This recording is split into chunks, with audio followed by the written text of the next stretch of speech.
Before we descend into the darkness, I want to ask a favour. If you enjoy this story, please use your hype points on this video. It helps the channel more than you possibly know. If you're listening on Spotify, leaving a review makes a massive difference. And if you'd like, comment what time it is and where in the world you're listening from. We absolutely love seeing where everyone is tuning in. And of course, if you enjoy the content, consider subscribing. Now let's begin. The story of the Franklin expedition begins not with drama, but with preparation. In May of 1845, 2 ships departed from England, carrying 129 men into the Arctic. These weren't merchant vessels or fishing boats hastily converted for exploration. HMS Erebus and HMS Terror were purpose-built naval ships, reinforced against ice, equipped with steam engines that could propel them through calm waters when wind failed, and stocked with provisions calculated to last 3 years.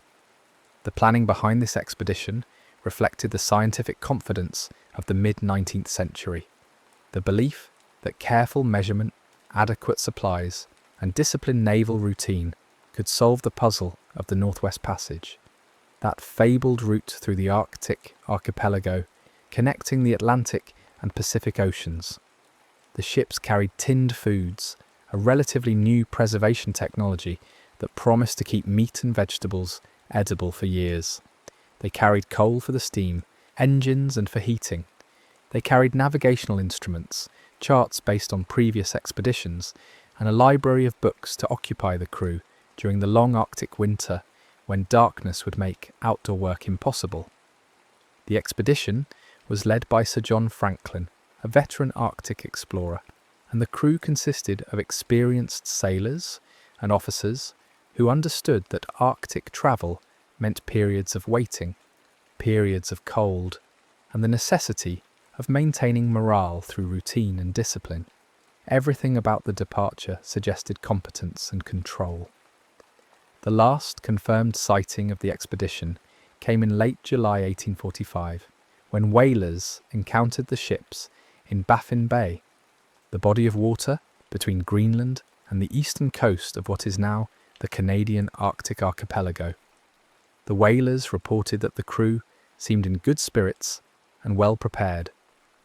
Franklin and his men were waiting for favourable conditions to push westward into Lancaster Sound, the eastern entrance to the network of channels and straits that make up the Arctic archipelago. After that encounter, the expedition sailed into a region where no regular shipping routes existed, where the handful of previous explorers had been the only European visitors, and where the ice conditions changed from year to year in ways that no amount of preparation could fully anticipate. This moment, the ships disappearing beyond the edge of regular maritime traffic, marks an important transition in understanding how isolation works in extreme environments. In 1845, there was no radio communication, no satellite tracking, no way for a ship in the Arctic to signal back to Britain except by leaving messages in cairns or sending boats back with dispatches. Once the expedition sailed west from Baffin Bay, they entered a communication void. Their presence in the Arctic became a matter of inference rather than observation. Britain would have to assume the ships were proceeding according to plan, working their way through ice and open water channels, making decisions based on conditions that no one back home could monitor. The Arctic archipelago itself presents a particular kind of navigational challenge.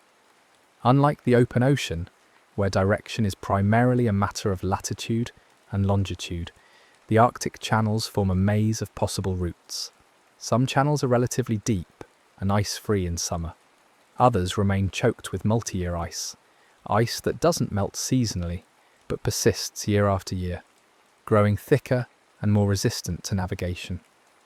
The shape of these channels, the pattern of currents, and the movement of ice all interact in complex ways. A channel that appears navigable one year might be completely blocked the next. The expedition would have been making decisions based on incomplete information, trying to balance the goal of pushing westward with the reality of what the ice would permit. The first Arctic winter would have arrived with a kind of inevitability. As autumn progresses in the high Arctic, the sun drops lower in the sky each day until eventually it doesn't rise above the horizon at all. This polar night isn't complete darkness. There's twilight around midday, and the moon and stars provide some illumination, but it transforms the environment into something fundamentally different from the summers when the sun never sets. The expedition would have found a protected anchorage, frozen the ships into place deliberately if they weren't already held by ice, and shifted into winter routine. Life aboard ships frozen in Arctic ice follows patterns dictated by conservation and endurance. The crew would have reduced the use of heating fuel to stretch supplies, which meant living in temperatures cold enough that condensation from breathing would freeze on the interior walls of the cabins. Daily routines structured time, watches to maintain, navigational observations to record, equipment to maintain, and the careful management of food stores.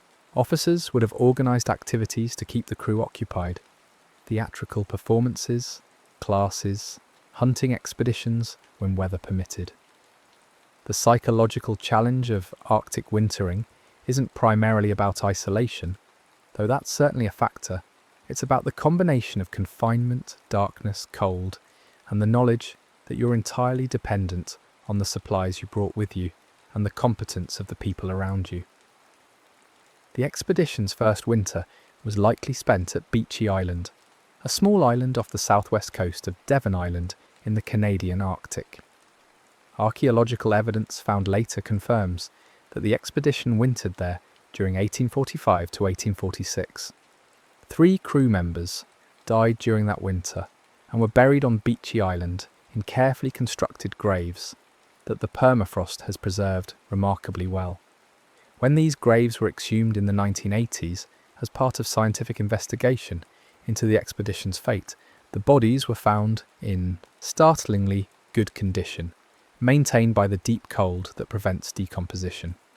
The deaths themselves weren't necessarily unusual. Respiratory illness and other ailments killed crew members on many Arctic expeditions, but they marked the beginning of the expedition's gradual attrition. The transition from first winter to second summer would have brought renewed hope. As the sun returned and temperatures rose, the ice would have started to break up, creating leads, channels of open water that allowed ships to navigate. The expedition would have been searching for routes westward and southward, trying to find a path through the archipelago that would eventually connect to known waters in the western Arctic. We know from the historical record, pieced together from the note found later at Victory Point, that the ships did make progress. They navigated down Peel Sound and Franklin Strait, travelling south along the eastern side of Prince of Wales Island and eventually approaching King William Island. This is where geography and ice conditions combine to create the expedition's central crisis. King William Island lies in a region where ocean currents and wind patterns tend to compact sea ice. Unlike some parts of the Arctic, where ice breaks up and disperses each summer, creating navigable routes, the waters around King William Island often remain choked with ice, even during the warmest months. In September 1846, as the Arctic summer was ending and the new ice of autumn was beginning to form, HMS Erebus and HMS Terror became trapped in the ice northwest of King William Island. The historical record, again from the Victory Point note, gives the precise date. September 12, 1846. The ships were beset, a nautical term that describes being surrounded and held by ice, unable to move. Being beset in ice isn't immediately catastrophic. Ships designed for Arctic exploration, like Erebus and Terror, were built with reinforced hulls to withstand ice pressure. The crews would have initially expected that the ice would break up in the following summer, allowing them to continue their voyage.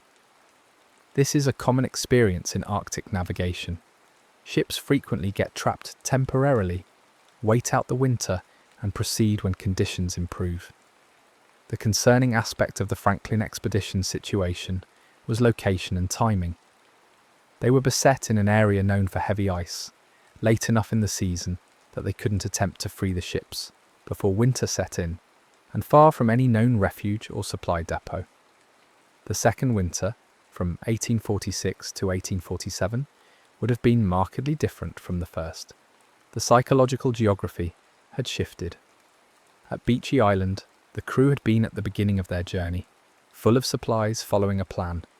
Now they were stuck in place, consuming supplies without making progress, in a location where the ice conditions were less predictable. The routine would have continued, watches, maintenance, rationing, attempts, to keep morale stable, but with the growing awareness that their margin for error was shrinking. Time becomes strange in situations like this. Each day resembles the previous one. The sun rises and sets according to the season, but the ships don't move. The ice surrounding the vessels becomes a landscape, something to walk on rather than sail through. Crew members might venture out for hunting, for exercise, for scientific observations, but always returning to the same fixed point. The ships designed for motion become stationary structures. The familiar creaks and movements of a vessel under sail are replaced by the sounds of ice, shifting and grinding against the hull, of wind across a static surface, of human activity contained within wooden walls. The expedition's provisions, so carefully calculated, would have been monitored with increasing precision. 3 years' worth of food sounds generous, but that calculation assumed the expedition would be making progress, potentially resupplying through hunting and eventually emerging into known waters where they might encounter other ships. Trapped in ice, consuming stores without moving forward, the mathematics of survival shifted. Officers would have been calculating consumption rates, estimating how long supplies would last, considering options for rationing or for supplementing with hunted game. The tinned food, which seemed so innovative in 1845, may have become a source of problems. We know from later analysis that the solder used to seal the tins contained lead, and that lead poisoning was likely a contributing factor to the expedition's troubles. Lead poisoning is insidious. It accumulates over time, causing symptoms that might initially seem like ordinary illness or fatigue. Cognitive effects include difficulty concentrating, mood changes, and impaired judgment. Physical symptoms include weakness, digestive problems, and anemia. For a crew trying to make critical decisions about survival in an extreme environment, the gradual cognitive impairment from lead poisoning would have been particularly dangerous, though they would have had no way of identifying the cause. The note found later at Victory Point provides our only direct communication from the expedition, and it's a document that reveals history in layers.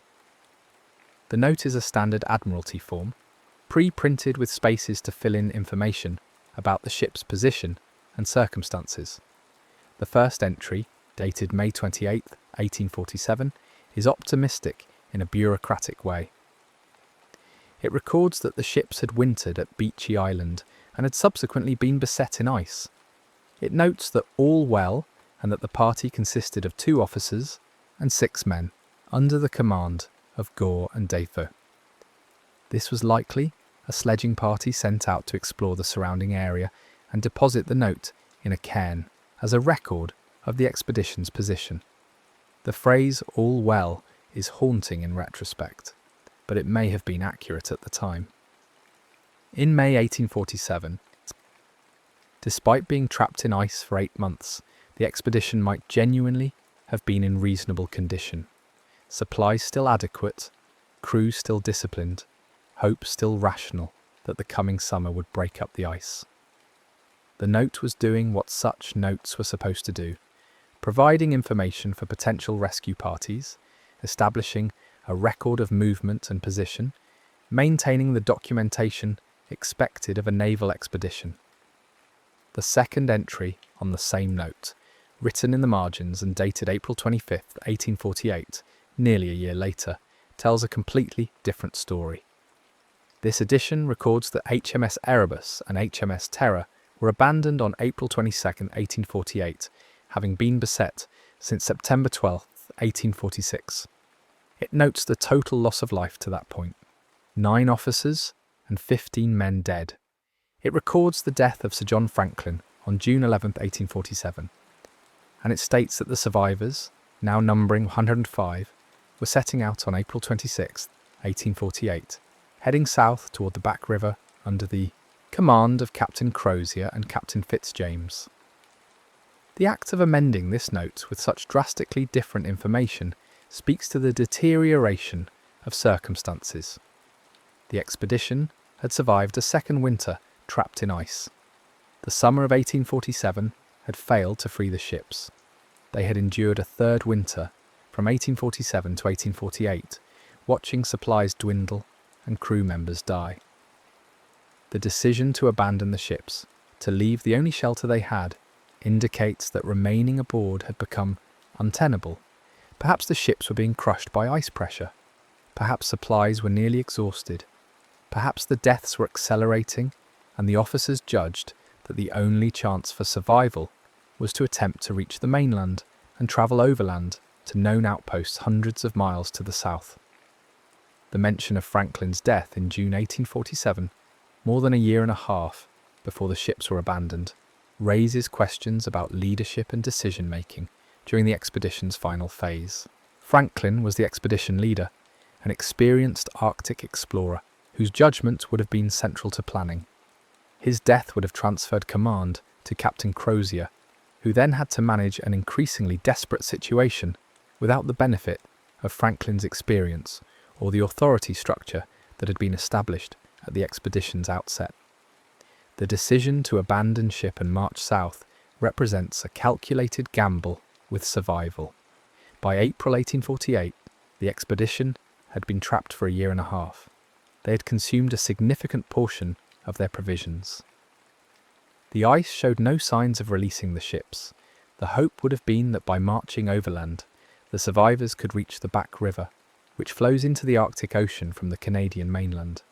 From there, they might be able to use boats to travel downstream to Hudson's Bay Company outposts, or they might encounter indigenous peoples who could provide assistance or guidance. The logistics of abandoning ship in the Arctic are extraordinarily complex. The survivors couldn't carry all their remaining supplies. They had to make decisions about what was essential. They would have taken boats, mounted on sledges so they could be hauled across ice and snow, but used for river travel if they reached open water. They would have taken food, firearms for hunting, navigational instruments, and whatever else they could carry. The weight of these supplies distributed among 105 men who were likely already weakened by malnutrition, lead poisoning, scurvy, and other ailments would have made travel brutally slow and exhausting. The route they chose, south toward the Back River, was based on the best geographical knowledge available to them, but it was optimistic about distances and conditions. From where the ships were abandoned, the distance to the nearest Hudson's Bay Company post was well over 1,000 miles, much of it across terrain with no established trails through a region where game might be scarce in early spring when weather conditions were still hostile. The expedition members were sailors, not experienced Arctic land travellers. Their equipment and training were oriented towards shipboard life, not extended overland marching. What happened next can only be reconstructed from fragments. Inuit hunters and travellers encountered evidence of the expedition's passage, and in some cases may have met survivors directly. These accounts, collected by later search expeditions and preserved in Inuit oral history, describe finding abandoned equipment, boats and bodies in various locations across King William Island and the adjacent mainland. The accounts mention tracks in the snow, campsites, and the impression of men travelling in groups, hauling heavy sledges, moving slowly south. One of the most puzzling aspects revealed by this evidence is what the expedition members were carrying. Later, archaeological investigation found sledges loaded with items that seem inexplicable for a survival march: silverware, books, personal effects. One interpretation is that the officers and crew, weakened by cold and malnutrition and possibly impaired by lead poisoning, were making irrational decisions about what was essential. Another interpretation is that they were still thinking in terms of maintaining naval discipline and civilization as a psychological anchor, that the familiar objects of ordinary life represented continuity and order in a situation that was becoming increasingly desperate. The physical challenges of Arctic travel compound quickly. Cold temperatures require more calories to maintain body heat. Physical exertion, hauling loaded sledges across ice and snow, burns additional calories. Malnutrition and scurvy impair the body's ability to heal and maintain strength. The mathematics of this situation are unforgiving. The men were burning more energy than they could replace with their dwindling food supplies, meaning they were gradually consuming their own body mass as fuel. This process accelerates weakness, which makes travel slower, which extends the time required to reach safety, which requires more calories than they have. Scurvy, caused by vitamin C deficiency, was likely a major factor in the expedition's decline. Vitamin C is essential for collagen synthesis, the protein that holds tissues together. Without it, old wounds reopen, gums bleed, teeth loosen, and joints become painful. The psychological effects include depression and lethargy. The expedition's tinned foods, while preventing other forms of spoilage, didn't preserve vitamin C well. Fresh meat can provide vitamin C, but hunting in the Arctic requires energy, equipment, and luck, all of which would have been in short supply for weakened, desperate men. The final locations where evidence of the expedition was found trace a rough line southward from where the ships were abandoned. Bodies and artefacts were discovered at scattered points on Kings, William Island, and on the Adelaide Peninsula of the mainland. The pattern suggests that the group may have fragmented, some men dying earlier and being left behind, others pushing forward in smaller groups. The expedition dissolving from an organised unit into isolated survivors attempting to reach safety independently. None survived. The last confirmed evidence of the expedition comes from Inuit accounts and from scattered remains found by search parties over subsequent decades. No written accounts beyond the Victory Point note were ever recovered. No survivors reached any outpost or settlement to tell their story. The expedition disappeared into the Arctic and was consumed by it, becoming one of the most enduring mysteries of 19th century exploration. The aftermath began almost immediately. When the expedition failed to return by 1847, or send word by 1848, concern grew in Britain. The Royal Navy launched the first search expeditions in 1848, sending ships back into the Arctic to look for traces of Franklin and his men. These searches continued for more than a decade, becoming their own extensive chapters of Arctic exploration.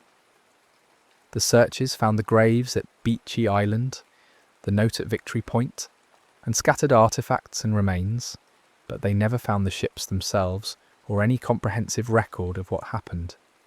The searches did make contact with Inuit communities, and it was from Inuit testimony that much of the information about the expedition's final months was gathered.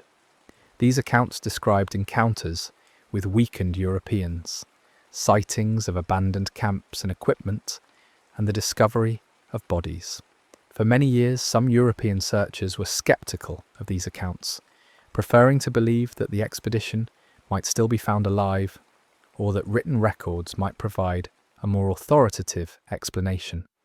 This scepticism reflected colonial attitudes about the reliability of indigenous knowledge, but the Inuit accounts have been consistently vindicated by physical evidence found later. The Franklin expedition became a cultural phenomenon in Victorian Britain, a story about heroic exploration, about civilization confronting wilderness, about loss and mystery. Ballads were written, monuments erected, and the fate of the expedition debated in newspapers and lecture halls.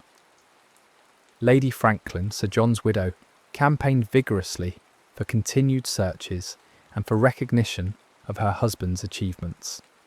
The expedition took on symbolic weight beyond its original purpose, becoming a story about perseverance, sacrifice, and the limits of human ambition.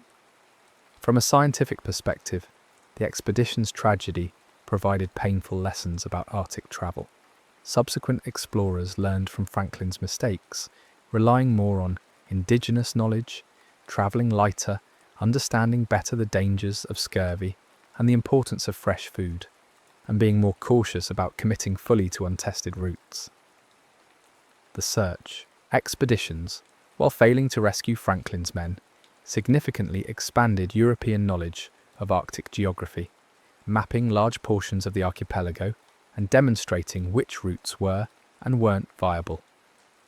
The ships themselves remained missing for more than a century and a half. HMS Erebus and HMS Terror had vanished into the ice and, despite extensive searches, no one could locate them. The Arctic had proven capable of hiding two substantial naval vessels so completely that their location became a matter of speculation and theory. Some researchers believed the ships had been crushed by ice and sunk in deep water. Others thought they might have drifted after being abandoned, carried by currents and ice to locations far from where they were last known to be. The breakthrough came from combining modern technology with Inuit traditional knowledge. Parks Canada, the Canadian government agency responsible for historic sites, conducted systematic underwater searches in the areas where Inuit accounts and historical records suggested the ships might have gone down.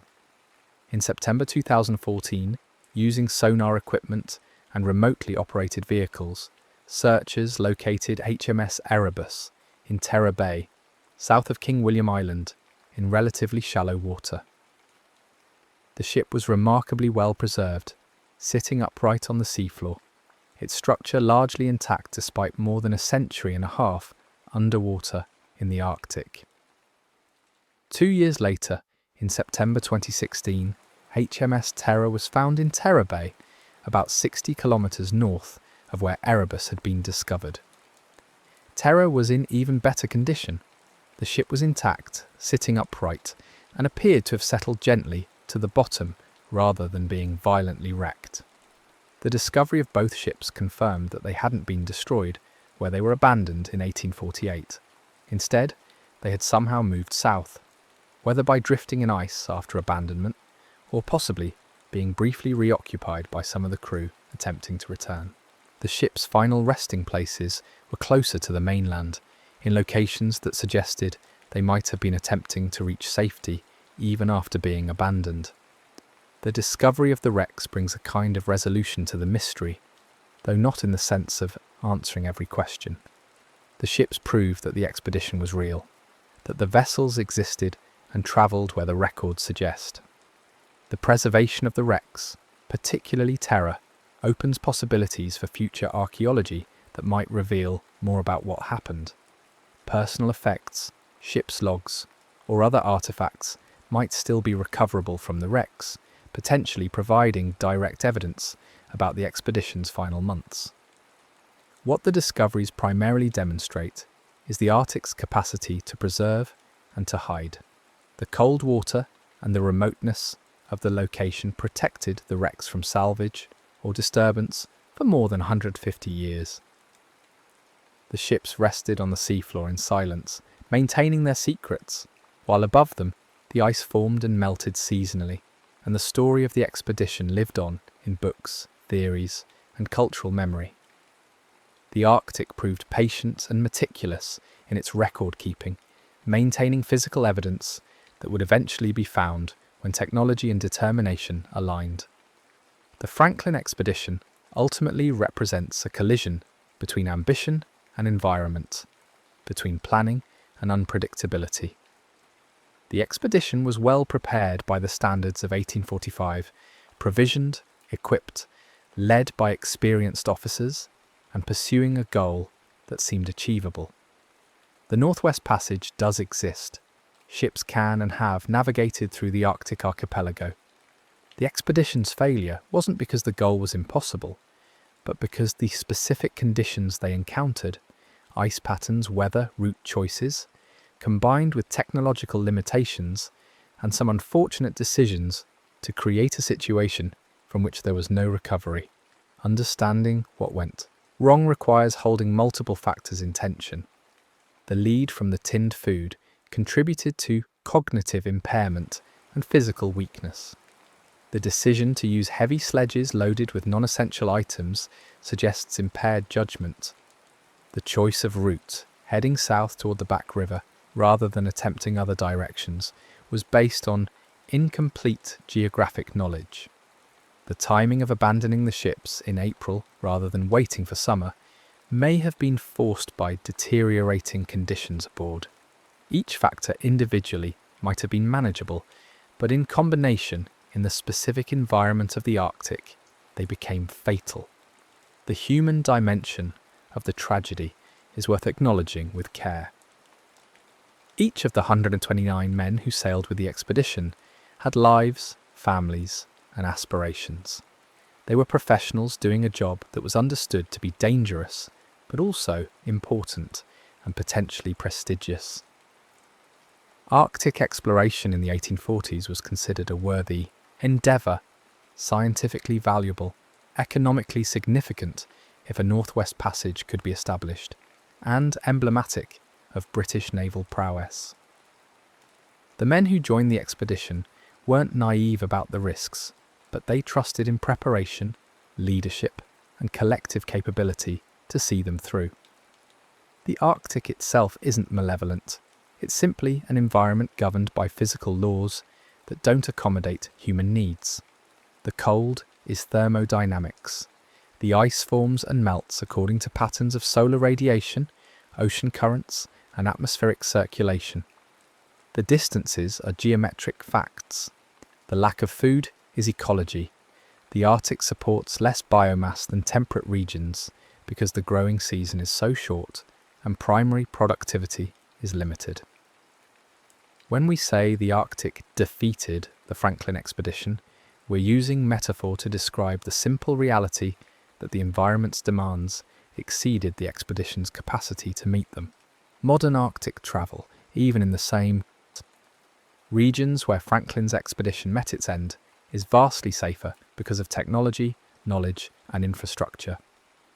Satellite communication means that isolated parties can call for rescue. GPS navigation eliminates the uncertainty about position and route. Modern insulated clothing and portable shelters provide better protection from cold. Icebreakers can force passages through ice that would have trapped 19th century ships indefinitely. Knowledge of nutrition prevents scurvy. Understanding of hypothermia and frostbite allows better management of cold exposure. All of these advantages are built on the accumulated experience of previous expeditions, including the painful lessons from failures like Franklin's. Yet the Arctic remains a place where human presence is maintained through constant effort and resource expenditure. Communities in the Arctic exist because of regular supply chains, because of technology that can create warmth and shelter in environments where the natural conditions would be fatal, and because of knowledge systems, both indigenous knowledge developed over millennia and scientific knowledge about Arctic conditions that allow people to read the environment and make safe decisions. The Arctic tolerates human presence, but requires constant attention and respect. The indigenous peoples of the Arctic, including the Inuit, who encountered evidence of the Franklin expedition, have lived in these regions for thousands of years. Their survival is based on sophisticated knowledge systems that include understanding seasonal patterns, animal behaviour, ice conditions, and weather. The technologies they developed, clothing made from animal skins that provides better insulation than most 19th century European garments, transportation methods, like dog sleds that are well suited to snow and ice, hunting techniques adapted to Arctic prey, represent generations of accumulated expertise. The Franklin expedition's tragedy in part reflects the failure to adequately incorporate this existing knowledge. Later explorers who learned from indigenous Arctic peoples were consistently more successful. The story of the Franklin expedition also illustrates how we process historical mysteries. For more than a century and a half, the expedition's fate was a matter of speculation, theory, and incomplete information. Different researchers emphasized different aspects. Some focused on lead poisoning, others on scurvy, others on leadership failures or bad luck with ice conditions. The search for the ships became a kind of quest narrative, with Parks Canada's successful discoveries in 2014 and 2016 representing resolution. Yet this resolution doesn't provide complete answers. We still don't know the day-to-day experience of the crew during those final years. We don't know what conversations occurred, what decisions were debated, what individual fates befell specific men. The mystery has been partially solved but remains partially opaque, which perhaps is fitting for events that occurred in such an isolated, unwitnessed place. Archaeological investigation of the wrecks continues, conducted carefully to preserve the sites and to respect them as grave sites. The discoveries have generated new questions even as they've answered old ones. Why did the ships move south from where they were abandoned? Were they briefly reoccupied? Did they drift in ice? How much of their contents remain preserved? What artifacts might be recovered that could illuminate the expedition's final months? These questions drive ongoing research, combining historical scholarship, archaeological method, and modern technology like underwater robotics and remote sensing. The broader context of Arctic exploration helps situate the Franklin expedition within a larger pattern. The 19th century saw numerous expeditions attempting to map the Arctic, to find the Northwest Passage, and to reach the North Pole. Many of these expeditions involved hardship. Some involved deaths, and a few involved disasters comparable to Franklin's. The persistence of exploration, despite these dangers, reflects both the scientific curiosity of the era and the geopolitical and economic motivations underlying Arctic exploration.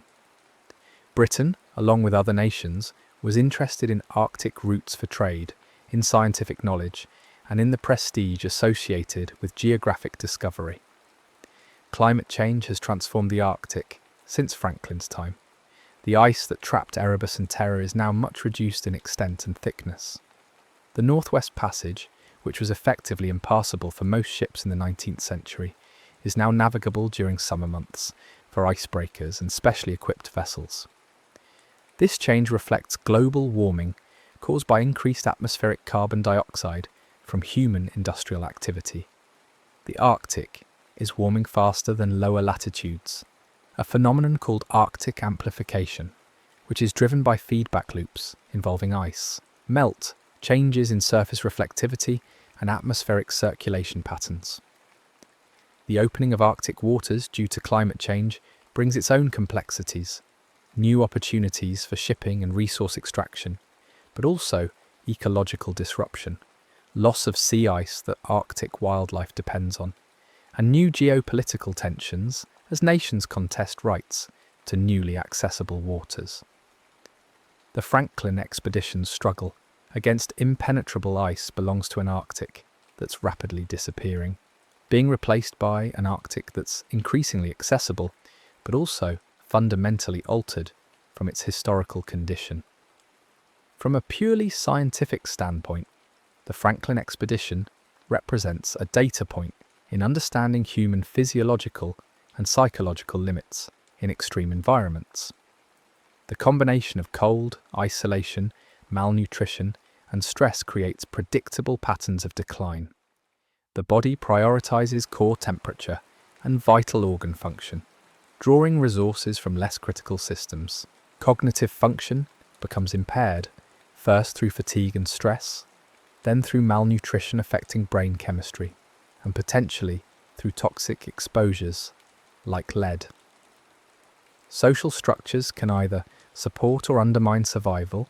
Strong leadership and group cohesion help maintain discipline and hope, while breakdown of these structures accelerates decline. Modern understanding of these factors comes partly from studying historical expeditions, like Franklin's, and partly from controlled research and observation of people in extreme environments, Antarctic research stations, high-altitude expeditions, survival situations.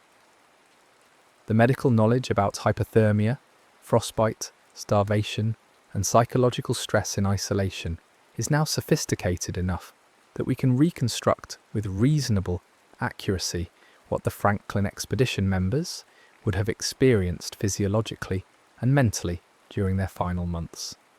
The equipment failures that contributed to the expedition's troubles, particularly the lead solder in the tinned food, highlight how technological innovation can introduce unforeseen risks. Canning was a recent technology in 1845, and while it successfully prevented bacterial spoilage, the lead contamination wasn't recognized as a hazard. This pattern repeats throughout technological history. New methods solve one problem but create others that only become apparent with time and experience.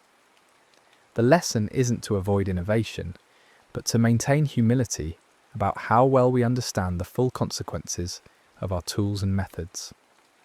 The narrative arc of the Franklin expedition: preparation, initial success, gradual deterioration, crisis, and final dissolution, follows patterns seen in other exploration disasters and in survival situations more generally. There's typically an early phase where training, supplies, and morale sustain hope. A middle phase where challenges mount and initial resources deplete. A crisis point where it becomes clear that the original plan won't work. And a final phase where the situation either resolves through rescue, successful adaptation, or tragic conclusion. Understanding these patterns doesn't diminish the specific tragedy of Franklin's expedition, but it does place it within a comprehensible framework of how humans respond to extreme adversity. The cultural memory of the expedition has evolved over time. In Victorian Britain, it was initially framed as heroic tragedy, brave men sacrificing for scientific and national glory. Later interpretations emphasised the hubris of European explorers, ignoring indigenous knowledge, or the tragedy of men lost due to avoidable technological failures. Contemporary understanding tries to honour the human loss, while also learning from the mistakes, recognising both the courage of the individuals involved and the systemic failures that contributed to their deaths. The fact that the expedition's fate remained unknown for so long, and that evidence emerged only gradually over more than a century, created space for myths and speculation. Theories ranged from the plausible to the fantastical. Some suggested the crew had been murdered by indigenous peoples, a theory unsupported by evidence and rooted in racist assumptions. Others proposed that survivors might have integrated into Inuit communities, though no evidence supports this either. The actual evidence, when finally assembled, pointed to the simpler and more tragic explanation. The expedition was trapped by ice, weakened by malnutrition and disease, and died attempting to reach safety across impossible distances. The preservation of the wrecks in cold Arctic waters means that they exist now as time capsules, containing artefacts and potentially documents from 1845-1848 that have been protected from decay by the same conditions that killed the crew. This preservation allows modern investigation, but also creates ethical questions about how to handle what is essentially a mass grave. The wrecks belong to Canada, found in Canadian waters, but they're also sites of British historical interest and, most importantly, final resting places for the 129 men who died. Balancing archaeological investigation with respect for the dead requires careful consideration. The technical aspects of finding the wrecks, the sonar surveys, the underwater archaeology, the combination of historical research and modern technology represent their own achievement. The search area was vast, the water conditions challenging, and the ships could have been anywhere within a region of thousands of square kilometres. The successful discovery depended on systematically narrowing the search area using Inuit testimony about where ships had been seen or where items from the expedition had been found, then conducting methodical surveys until the sonar detected anomalies that turned out to be the wrecks. This process demonstrates how indigenous knowledge and modern technology can work together to solve historical mysteries. For the Inuit communities whose traditional territories include King William Island and the surrounding waters, the Franklin expedition is part of their history too. Inuit oral history preserved accounts of encountering the expedition or finding evidence of it, accounts that were eventually proven accurate. The discoveries of the wrecks have involved Inuit participation and input, recognising their role as knowledge keepers and their connection to the land and waters where these events occurred.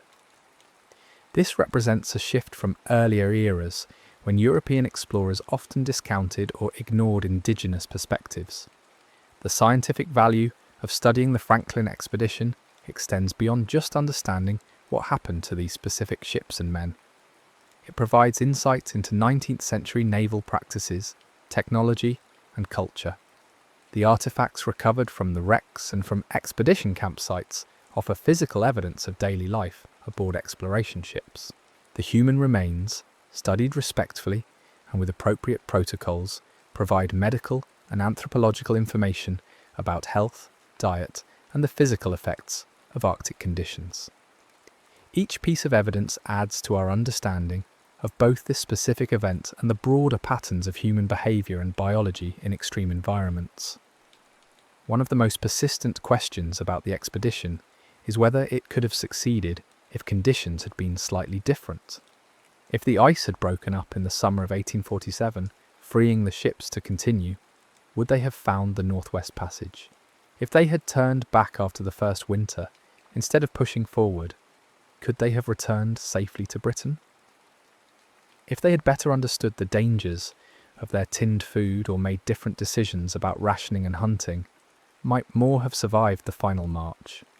These counterfactuals are ultimately unanswerable, but they highlight how narrow the margin between success and failure can be in extreme environments, and how cascading failures, one problem creating another, which creates another, can overwhelm even well-prepared expeditions.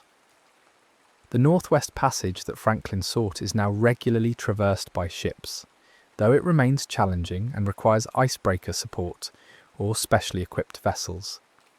The route isn't economically significant for commercial shipping in the way 19th century planners hoped. It's still slower and more hazardous than southern routes, but it exists as a navigable waterway during summer months. In this sense, Franklin's goal was achievable, just not with the technology and knowledge available in 1845.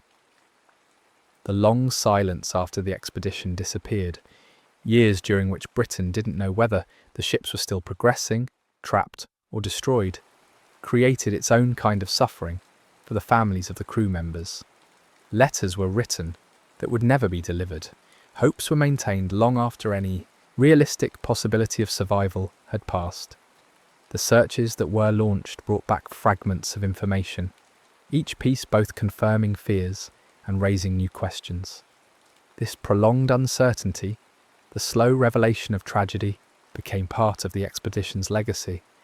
From a physical oceanography perspective, the waters where the ships were trapped are interesting because they represent a transition zone between the relatively open waters of the Western Arctic and the ice-choked channels of the Arctic archipelago. Ocean currents, air temperature, and the presence of land all influence ice formation and movement. The ships were caught in an area where multiple factors conspired to keep ice consolidated rather than breaking up seasonally. Understanding these ice dynamics, how sea ice forms, how it moves, what causes it to break up or persist, has been crucial for modern Arctic navigation and for predicting how the Arctic will respond to climate change. The psychology of the expedition's final months invites consideration, but resists definitive conclusions. We can imagine the discussions among officers about when to abandon ship, the debates about what to carry, the calculations about rations and distances. We can infer the deteriorating morale, the deaths that must have demoralised survivors, the physical weakness that made every day's march an ordeal. But the actual thoughts and feelings of the men remain inaccessible.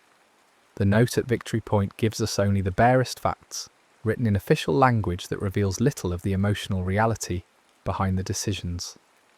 The role of scurvy in the expedition's decline deserves particular attention because it was a preventable condition though the prevention wasn't well understood in 1845.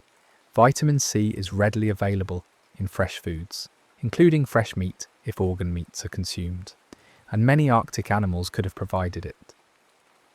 The expedition's failure to hunt successfully enough to supplement their tinned provisions, combined with the poor vitamin C content of those preserved foods, created the conditions for widespread scurvy. By the time the disease became severe, the crew would have been too weak to hunt effectively, creating a vicious cycle of declining health and declining ability to obtain the fresh food that could have reversed the decline. Temperature's effects on human physiology are relentless. The body burns calories to maintain core temperature. Heat is being constantly lost to the environment and must be constantly regenerated through metabolism. In extreme cold, this heat loss accelerates, requiring more food to fuel metabolic heat production. The expedition members, hauling heavy sledges across ice while inadequately nourished, were burning far more calories than they could replace, essentially consuming their own bodies as fuel. This process leads to muscle wasting, weakness, impaired immune function, and eventually the inability to continue moving, combined with scurvy, cold injury, and likely some degree of lead poisoning affecting judgment and coordination. The physical deterioration would have been rapid once it began. The final locations where bodies and artifacts were found suggest that the expedition did fragment as it travelled south. Some men died earlier and were buried or left where they fell. Others continued, possibly in smaller groups, each group making its own decisions about route and pace. This fragmentation is common in survival situations where a large group proves impossible to move and supply as a unit. Breaking into smaller parties can be rational. Smaller groups can move faster and require less food, but it also means losing the collective strength and skills of the full group. The question of why no one survived to reach safety involves both distance and condition. The nearest Hudson's Bay Company posts were more than 1,000 miles away across trackless terrain. Even healthy, well-supplied men travelling in summer would have found this journey challenging. Weakened, inadequately equipped men travelling in spring, hauling boats and supplies, with no clear trails to follow and limited ability to hunt, faced nearly impossible odds. The arithmetic of the situation, distance to cover, speed of travel, available food, rate of physical decline, didn't add up to survival. Modern emergency rescue in the Arctic depends on technology that didn't exist in 1845. Aircraft that can reach remote locations quickly, satellite communication that allows stranded parties to call for help, weather forecasting that helps avoid the worst conditions, and medical knowledge that enables treatment of cold injury, hypothermia, and malnutrition. Without any of these advantages, the Franklin expedition members were entirely dependent on their own resources and on reaching safety through their own efforts, a challenge that proved too great. The Arctic environment preserves evidence in ways that other environments don't. Bodies that would decay rapidly in temperate climates remain frozen in permafrost. Artifacts made of materials that would rust or rot in moist conditions remain intact in the dry cold. Wooden ships sunk in cold water are protected from the organisms that would consume them in warmer seas.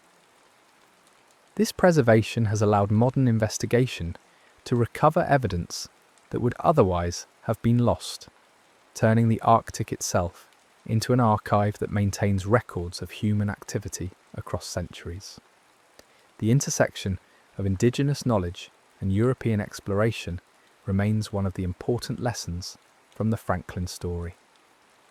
Inuit hunters and travellers understood ice conditions, seasonal patterns, and the locations of game. They had clothing and technology adapted to Arctic conditions. Later European explorers who learned from Inuit knowledge were more successful. Franklin's expedition, operating with British naval procedures and equipment without adequate integration of local knowledge, was at a significant disadvantage. This isn't to say that Inuit knowledge could have guaranteed success. The Arctic is dangerous even for those who know it well, but it certainly could have improved the expedition's chances. The cultural production inspired by the Franklin expedition, the ballads, novels, paintings, and memorials, reflects how Victorian Britain processed the tragedy. It was cast as a story of heroism and sacrifice, of men dying in service to science and nation. This framing served psychological and political purposes, turning loss into meaning, but it sometimes obscured the simpler reality that the expedition failed due to a combination of bad luck, technological limitations, and mistaken decisions. Modern retellings tend to be more critical, examining what went wrong and why, but they still struggle with the fundamental inscrutability of events that left no detailed record. The ships themselves, now resting on the Arctic seafloor, continue to hold information that hasn't yet been recovered. Future archaeological expeditions may enter the wrecks and find logs, journals, or other documents that could provide first-hand accounts of what happened. They might find personal effects that illuminate who these men were beyond their names on crew lists. Each artifact recovered adds detail to our understanding, though it's unlikely that any discovery will completely dispel the mystery or fully answer every question about the expedition's final months. The long-term impact of the Franklin disaster on Arctic exploration was significant. It demonstrated the limits of relying on technology and provisions alone. Without adequate understanding of local conditions and indigenous knowledge, it showed the dangers of lead contamination in food supplies, leading to changes in canning technology. It provided cautionary lessons about route selection, timing, and the importance of flexibility in planning.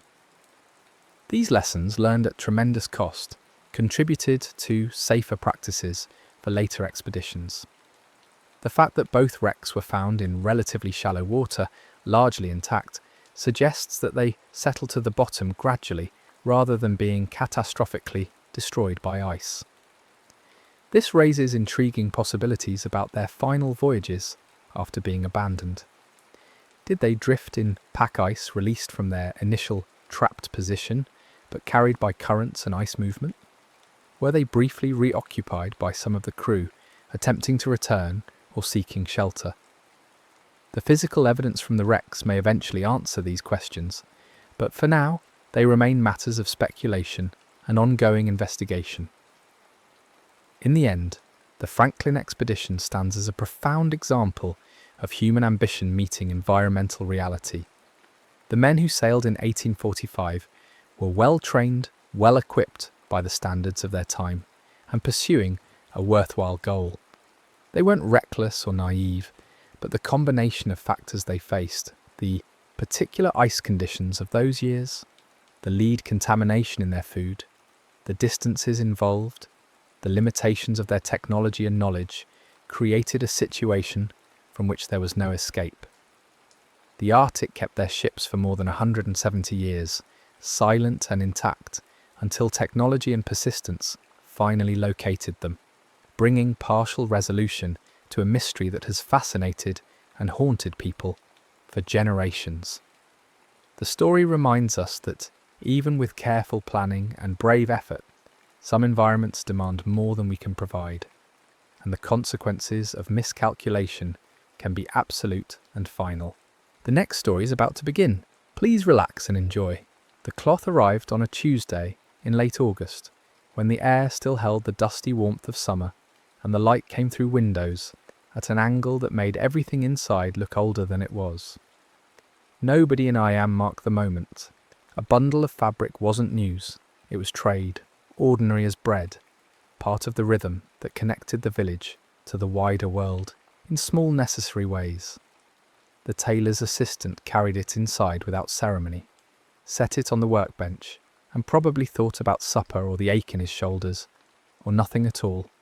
Just another delivery. Just another day measured in the quiet sounds of work. Shears through cloth, needles pulling thread, the shuffle of boots on stone floors, worn smooth by decades of the same movements.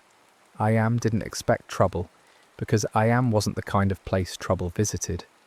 It sat in the Derbyshire hills, like a stone in a pocket, present, unremarkable, easy to overlook. The village had perhaps 350 souls, depending on the season and who was counting. It had a church, naturally, with a spire you could see from the surrounding fields. It had narrow lanes that turned to mud when it rained and baked hard when it didn't. It had families who'd lived there long enough that nobody remembered when they'd arrived, and it had the kind of stillness that comes from being far enough from London that the capital's chaos felt like weather happening to someone else, in some other country entirely. The people of Eyam worked wool and farmed and mended and built and mended again. They knew their neighbours the way you know the shape of your own hands, by long familiarity, by repeated contact, by the accumulation of small exchanges that create a shared life without anyone deciding to create it. A nod in the lane, a borrowed tool, a comment about the weather that wasn't really about the weather at all, but about the fact that you were both standing there, breathing the same air, living the same small life in the same small place. It was a life that felt permanent in the way stone walls feel permanent, and it had the particular comfort of predictability. So when George Vickers, the tailor's assistant, began to feel unwell a few days after the cloth arrived, it registered as minor misfortune. A fever, maybe. Something going around. He was young and strong, the kind of person who recovers from these things.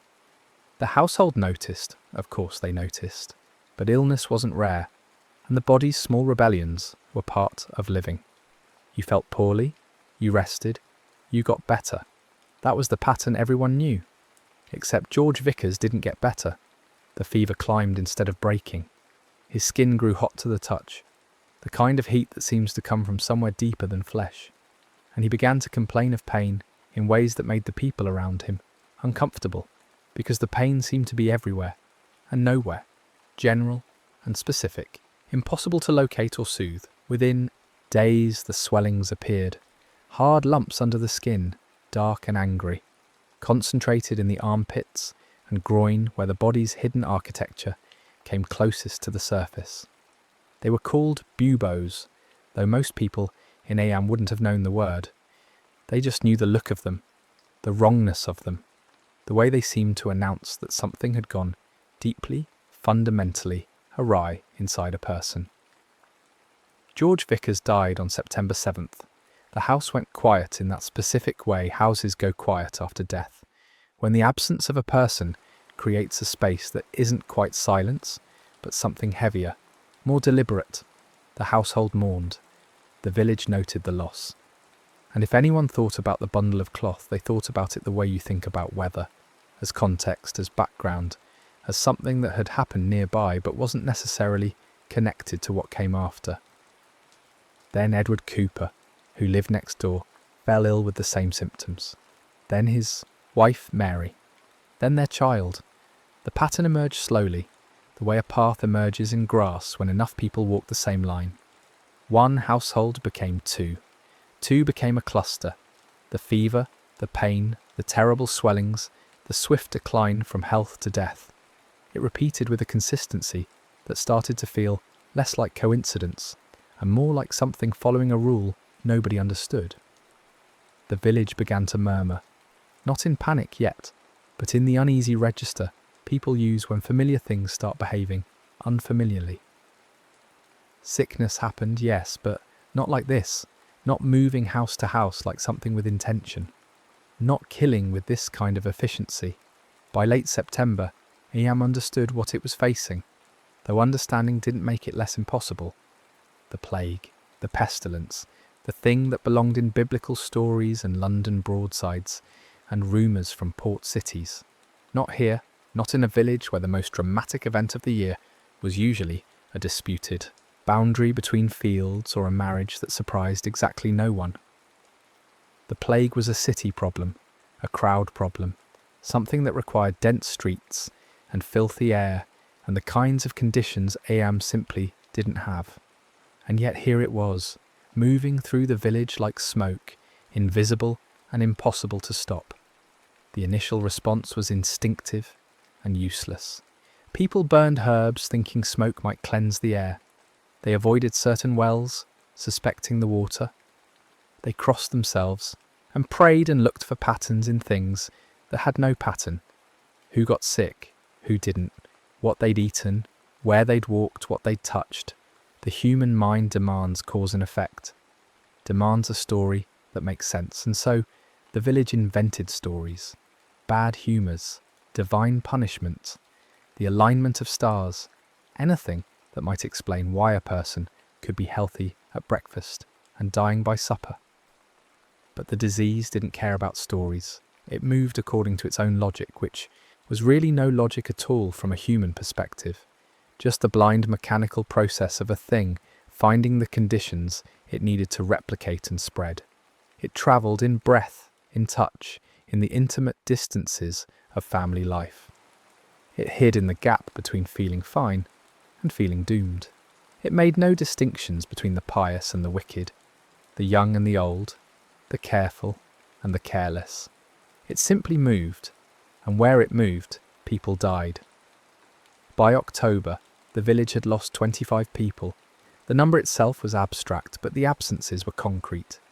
Specific chairs sat empty. Specific voices went missing from the daily sound of the village. Children who'd played in certain lanes weren't there anymore. The woman who always had a comment about the bread wasn't standing where she used to stand. Death wasn't a concept. It was a subtraction, repeated, accumulating, changing the texture of daily life in ways that were small and enormous at the same time. The rector, William.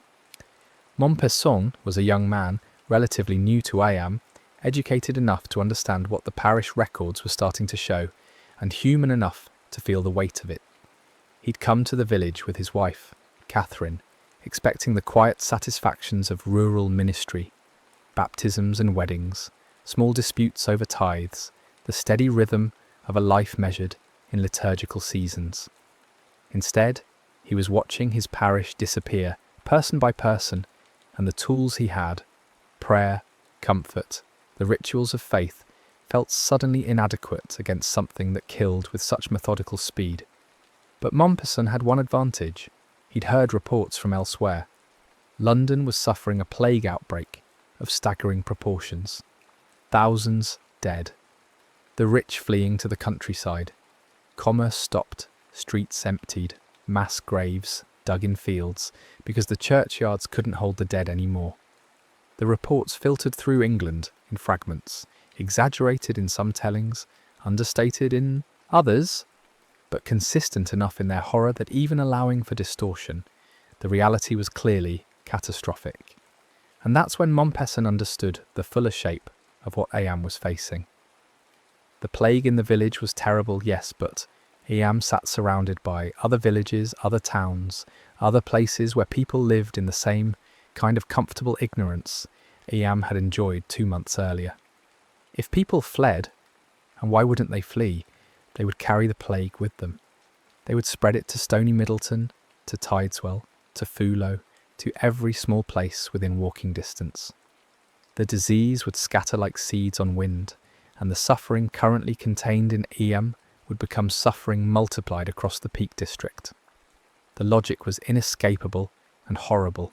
The only way to protect the surrounding region was to trap the plague here, in Ayam, and let it burn itself out without spreading, which meant the village would have to quarantine itself, completely, voluntarily, knowing that doing so meant accepting death rates that would climb higher because people couldn't flee, couldn't seek help elsewhere, couldn't do the natural human thing of running from danger towards safety. Montpesson wasn't the only one thinking this way. Thomas Stanley, the previous rector, was still in Ayam, a Puritan minister who'd been displaced during the Restoration, but had stayed in the village because it was home, because his relationships here ran deeper than politics or theology. The two men, who might have been rivals in other circumstances, found themselves united by necessity. They talked, they prayed, they considered alternatives, and they kept arriving at the same impossible conclusion. In late October, Montpesson and Stanley called a meeting. Not in the church was already starting to feel dangerous, enclosed space where breath mingled and disease could leap from person to person, with terrible ease. But outside, in Coquelet Delph, a natural amphitheatre in the limestone, where the village could gather with space between them, where words could carry across open air without requiring closeness. The people of Ayam came because everyone came when the rectors called a meeting. They stood in family groups, maintaining distance now without needing to be told, the habit of caution already forming. The autumn light was thin and grey. The air had the smell of coming winter, cold stone, damp earth, the particular clarity that arrives when warmth drains out of the world. Montpesson spoke first. He didn't soften it. He told them what the plague was doing in London, what it would do if Ayam scattered, what the moral mathematics looked like. He told them that running would save some of them, maybe many of them, but would doom people in other villages who had no warning, no preparation, no chance to protect themselves. He told them that staying meant suffering, meant higher losses, meant watching the village die by degrees, without the comfort of escape. And then he asked them to choose to stay. The silence that followed wasn't empty. It was full of calculation, fear, love, horror, and the terrible weight of understanding consequences. These weren't educated people, mostly. They weren't philosophers or theologians. They were farmers and craftsmen and mothers and children who understood life in immediate, practical terms. But they understood this. Their families in nearby villages, their friends, the small network of connection that made this part of Derbyshire feel like one large loose family. If they ran, they would bring death with them. Thomas Stanley spoke next, and his words carried different weight because he'd lived in Ayam longer, because his Puritan plainness felt less like authority and more like neighbourly honesty. He said that God would see their sacrifice. He said that courage sometimes looked like staying still instead of moving. He said that if they agreed to this, they would be saving lives they would never see, protecting people who would never know the names of those who died to keep them safe. The discussion that followed was subdued and searching. People asked practical questions. How would they get food? How would they get medicine? What about money? What about trade? Who would decide when it was safe to lift the quarantine? The rectors had thought through some of this. They proposed a cordon system. Boundary stones would mark the edges of the village territory. Supplies would be left at these boundaries by people from outside. Payment would be left in return. Coins soaked in vinegar or water in the hope that it might cleanse them of contagion. No one would cross, no one would meet face to face. The village would become an island with invisible water all around it. It wasn't a vote exactly. It was something more organic and harder to name. A collective recognition that dispersed through the crowd like heat through metal. One person agreed, then another, then families conferring in low voices, then a general, reluctant nodding that gathered force until it became something like consensus. Not everyone agreed. Some people wanted to run, wanted to take their chances, wanted to prioritise their own children over abstract strangers in villages they'd never visited. But the weight of the community pulled towards sacrifice, and in a place like Ayam, where social bonds were the primary form of wealth and power, going against the community meant becoming untethered from everything that made life livable. So they agreed. Ayam would quarantine itself. The Earl of Devonshire, who owned much of the land around Ayam, heard of the decision and, to his credit, supported it. He arranged for supplies to be delivered to the boundary stones. He spread word to surrounding villages that Ayam was closed, that no one should approach, that the village was sacrificing itself for the region's safety. The news travelled in the strange, distorted way news travelled in the 17th century, part accurate, part embellished, part transformed into legend, even as it was still happening. And then the practical work of quarantine began. The boundary stones were already there in some places, old markers that had always defined where Ayam's land ended and neighbouring territories began. But now they took on new meaning. They were consecrated by use and terror into borders that couldn't be crossed. Some were natural, a stream, a distinctive rock formation. Others were marked deliberately, cairns built or paint applied to make the line visible, even in dim light or bad weather. The system developed through trial and error. Suppliers from outside would approach the boundary at agreed-upon times. They would leave goods, sacks of grain, bundles of firewood, cloth, candles, whatever Ayam needed. Then they would retreat to a safe distance. People from Ayam would emerge later, after enough time had passed that presence felt safely separated from presence, and collect what had been left. Payment went into holes bored into the boundary stones. The coins dropped into water or vinegar because someone believed or hoped that liquid might kill whatever invisible thing turned metal into a vector for death. It was an odd, ritualized dance. The same stones visited daily, the same cautious approach, the same silence, because even calling out felt risky, breath travelling across space carrying God knew what. Over time, people began to recognize each other at a distance. A particular gait, the shape of someone's shoulders, the way they moved. They were close enough to see each other, but far enough that faces blurred.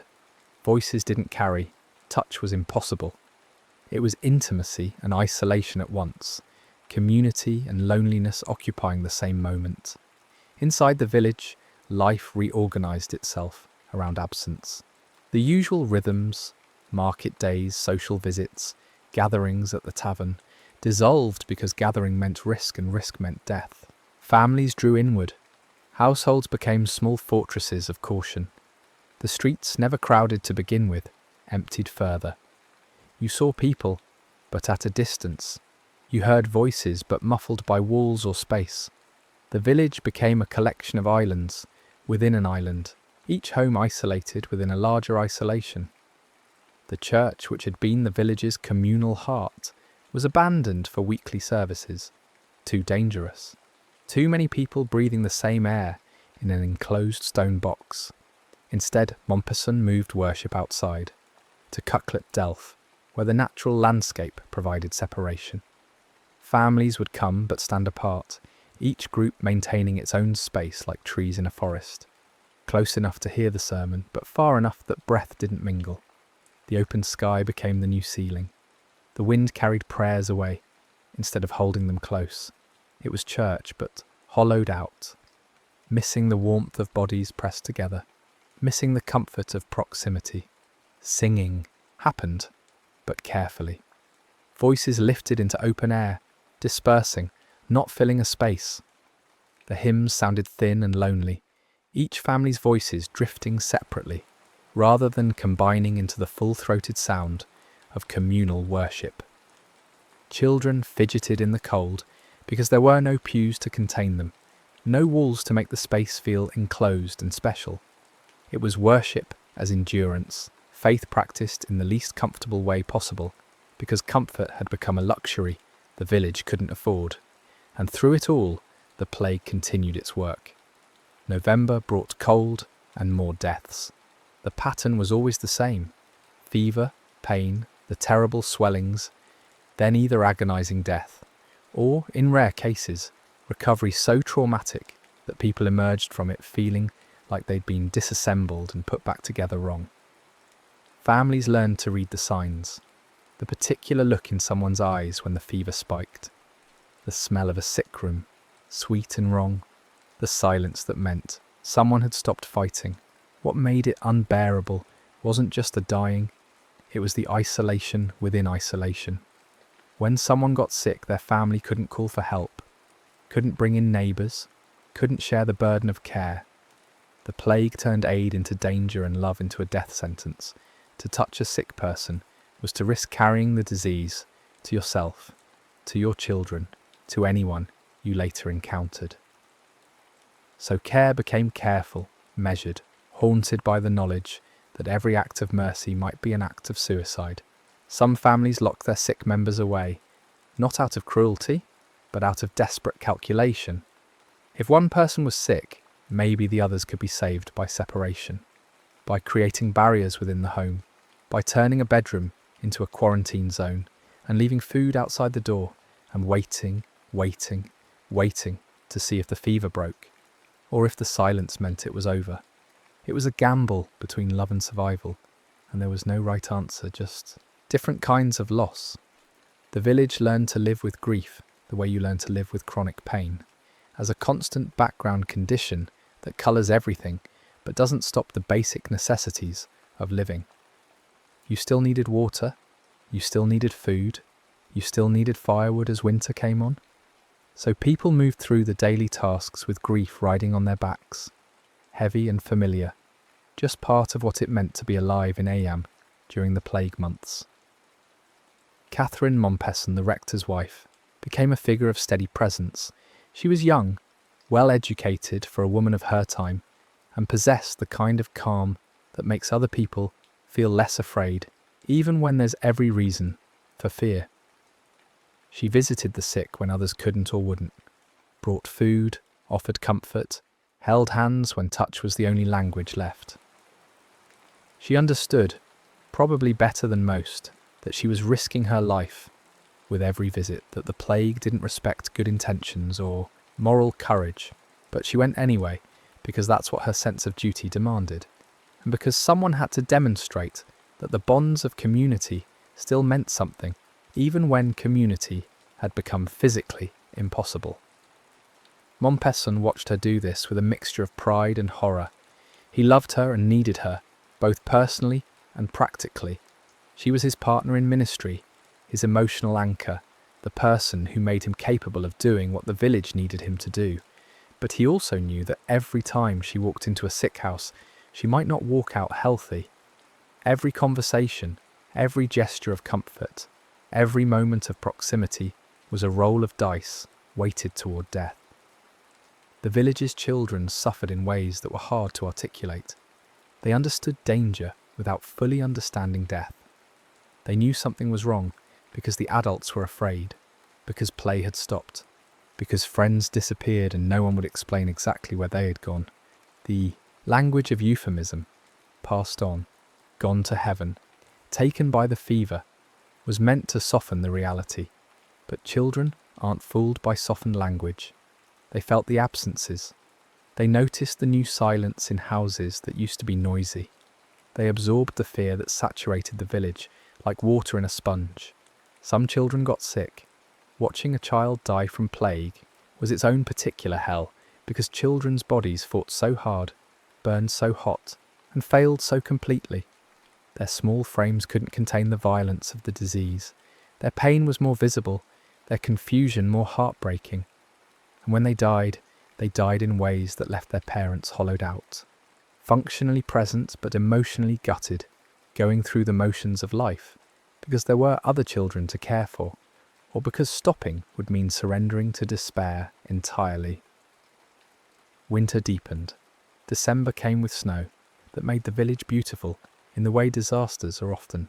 Beautiful, white and clean and transformative, covering the mud and the poverty and the visible signs of suffering under a blanket of cold, temporary perfection. The snow also made the quarantine more isolating. Travel became harder. The boundary stones, already difficult to reach, became treacherous to approach. Supplies came less regularly. The village drew even further inward, each household a small universe of survival, focused on staying warm, staying fed, staying alive until spring. The death toll climbed. By the end of December, Ayam had lost more than 70 people, a fifth of the village gone in 4 months. The records Mompesson kept became a catalogue of erasure. Names, dates, ages, relationships. Whole families crossed out. Lines of descent terminated. The future erased in real time, as children who would have inherited their parents' names and trades simply ceased to exist. The psychological weight of this was crushing. In a village where everyone knew everyone, where identity was communal and relational, losing this many people meant losing parts of yourself. The person you'd been when your brother was alive wasn't the person you were after he died. The village that had existed in August wasn't the village that existed in December. Even though the buildings were the same and the streets followed the same paths, something essential had changed. Some organising principle had dissolved, and what remained was a place haunted by its own recent past, and yet life continued in its diminished form. People still woke up, still tended animals, still mended clothes and cooked meals and argued about small things because the brain needs normalcy the way the body needs water, and small arguments about nothing are a form of normalcy when everything else is falling apart. The village maintained itself not through hope. Hope had become a difficult emotion to access, but through habit and duty and the simple fact that there was nothing else to do. January brought a brief respite. New cases slowed. The cold seemed to suppress the plague's movement.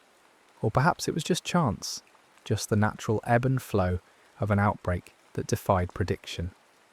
People allowed themselves to imagine that maybe the worst was over, that maybe the disease had burned through everyone susceptible and would now fade away, leaving the survivors to rebuild.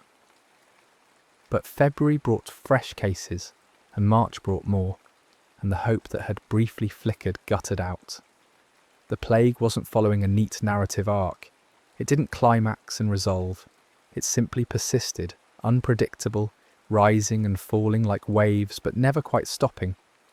The village settled into a kind of grim endurance, no longer expecting an end, just trying to survive each day without thinking too hard about how many days might remain.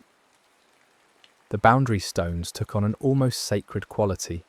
They were visited daily, not just for supplies, but as a ritual, a way of marking time, a connection to the outside world that confirmed the world still existed. The people who delivered supplies became familiar, even if their faces weren't clear at a distance. Their reliability was comforting. The fact that they kept coming, kept leaving food and goods, kept honouring the agreement even though it would have been easy to forget about I am entirely, felt like proof that the village's sacrifice mattered to someone, somewhere.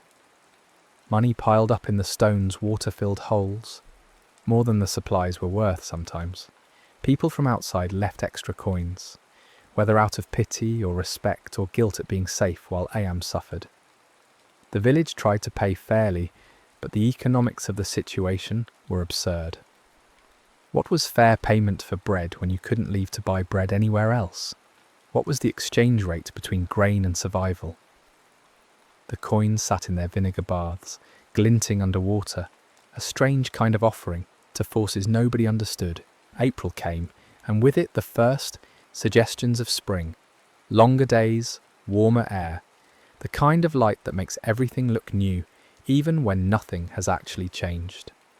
The village, diminished and traumatized, felt the season shift and experienced it as dissonance. The world was renewing itself while Ayam was dying. Flowers bloomed in gardens no one tended. Birds built nests in eaves of houses that stood empty. Nature's cycles continued, indifferent, operating on timescales that made human suffering look like a brief, insignificant interruption. The quarantine held. There had been opportunities to break it, moments when people could have slipped away in darkness, could have justified fleeing as self-preservation, could have decided that the village's collective decision wasn't binding on them personally. But the social bonds held.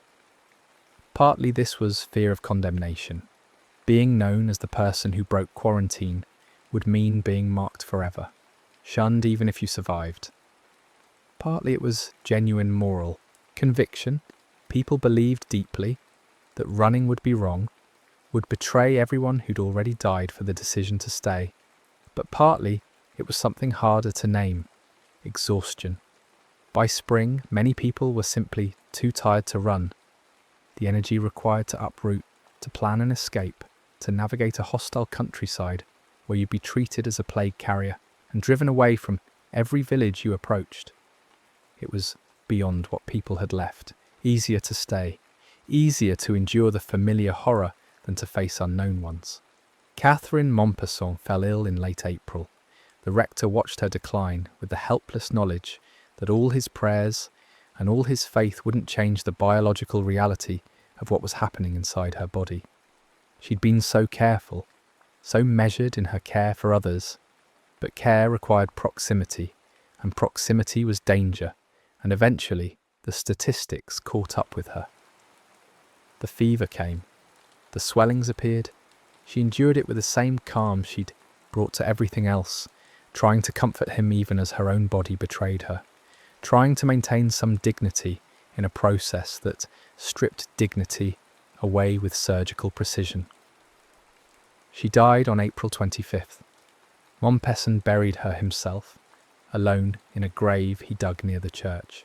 There was no funeral in the traditional sense, no gathering, no communal mourning, no physical comfort from the parish he served. Just him and the earth and the body of the woman he'd loved. The loneliness of it, so absolute that it transcended grief and became something closer to metaphysical horror. He was a rector who'd asked his parish to sacrifice, and now the sacrifice had taken the person he loved most. The irony was not lost on him, nor was the terrible fairness of it. The village mourned with him from a distance, which was the only way the village could mourn any more. People stood in doorways or at the edges of their yards and watched him move through the days after Catherine's death, and they understood what he was feeling because most of them had felt it too. Grief had become the common language, the shared experience that united everyone, even as physical separation divided them. May and June brought heat and more death. The plague seemed to intensify with warmth, as if the disease thrived in conditions that made humans uncomfortable. The village lost people steadily, remorselessly. The Hancock family lost multiple members in quick succession. Elizabeth Hancock buried 6 children and her husband in 8 days. Dragging bodies to graves she dug herself, because there was no one to help, no one who could risk the contact. Her survival afterwards seemed almost cruel, a punishment for enduring when everyone she loved had been erased. The stories from this period are almost unbearable in their specificity. Marshall Howe, the village gravedigger, buried his wife and children, then kept working, kept digging graves for others, because that's what the village needed, and because labour was the only thing that kept him from collapsing into despair. Emmett Siddall met her fiancé, Roland Tora, at the boundary stones. The two of them separated by space they'd agreed never to cross. They talked from a distance, week after week, planning a future neither of them believed would arrive, holding on to the ritual of courtship even as the plague made courtship grotesque. She died in April. He kept coming to the boundary stone for weeks after, standing where she used to stand, as if proximity to the place might be a substitute for proximity to the person. These weren't exceptional stories in AM. They were typical. Everyone had a version of them. Everyone had lost someone in circumstances that combined tragedy and isolation into compounds of suffering that felt specifically designed to maximize pain.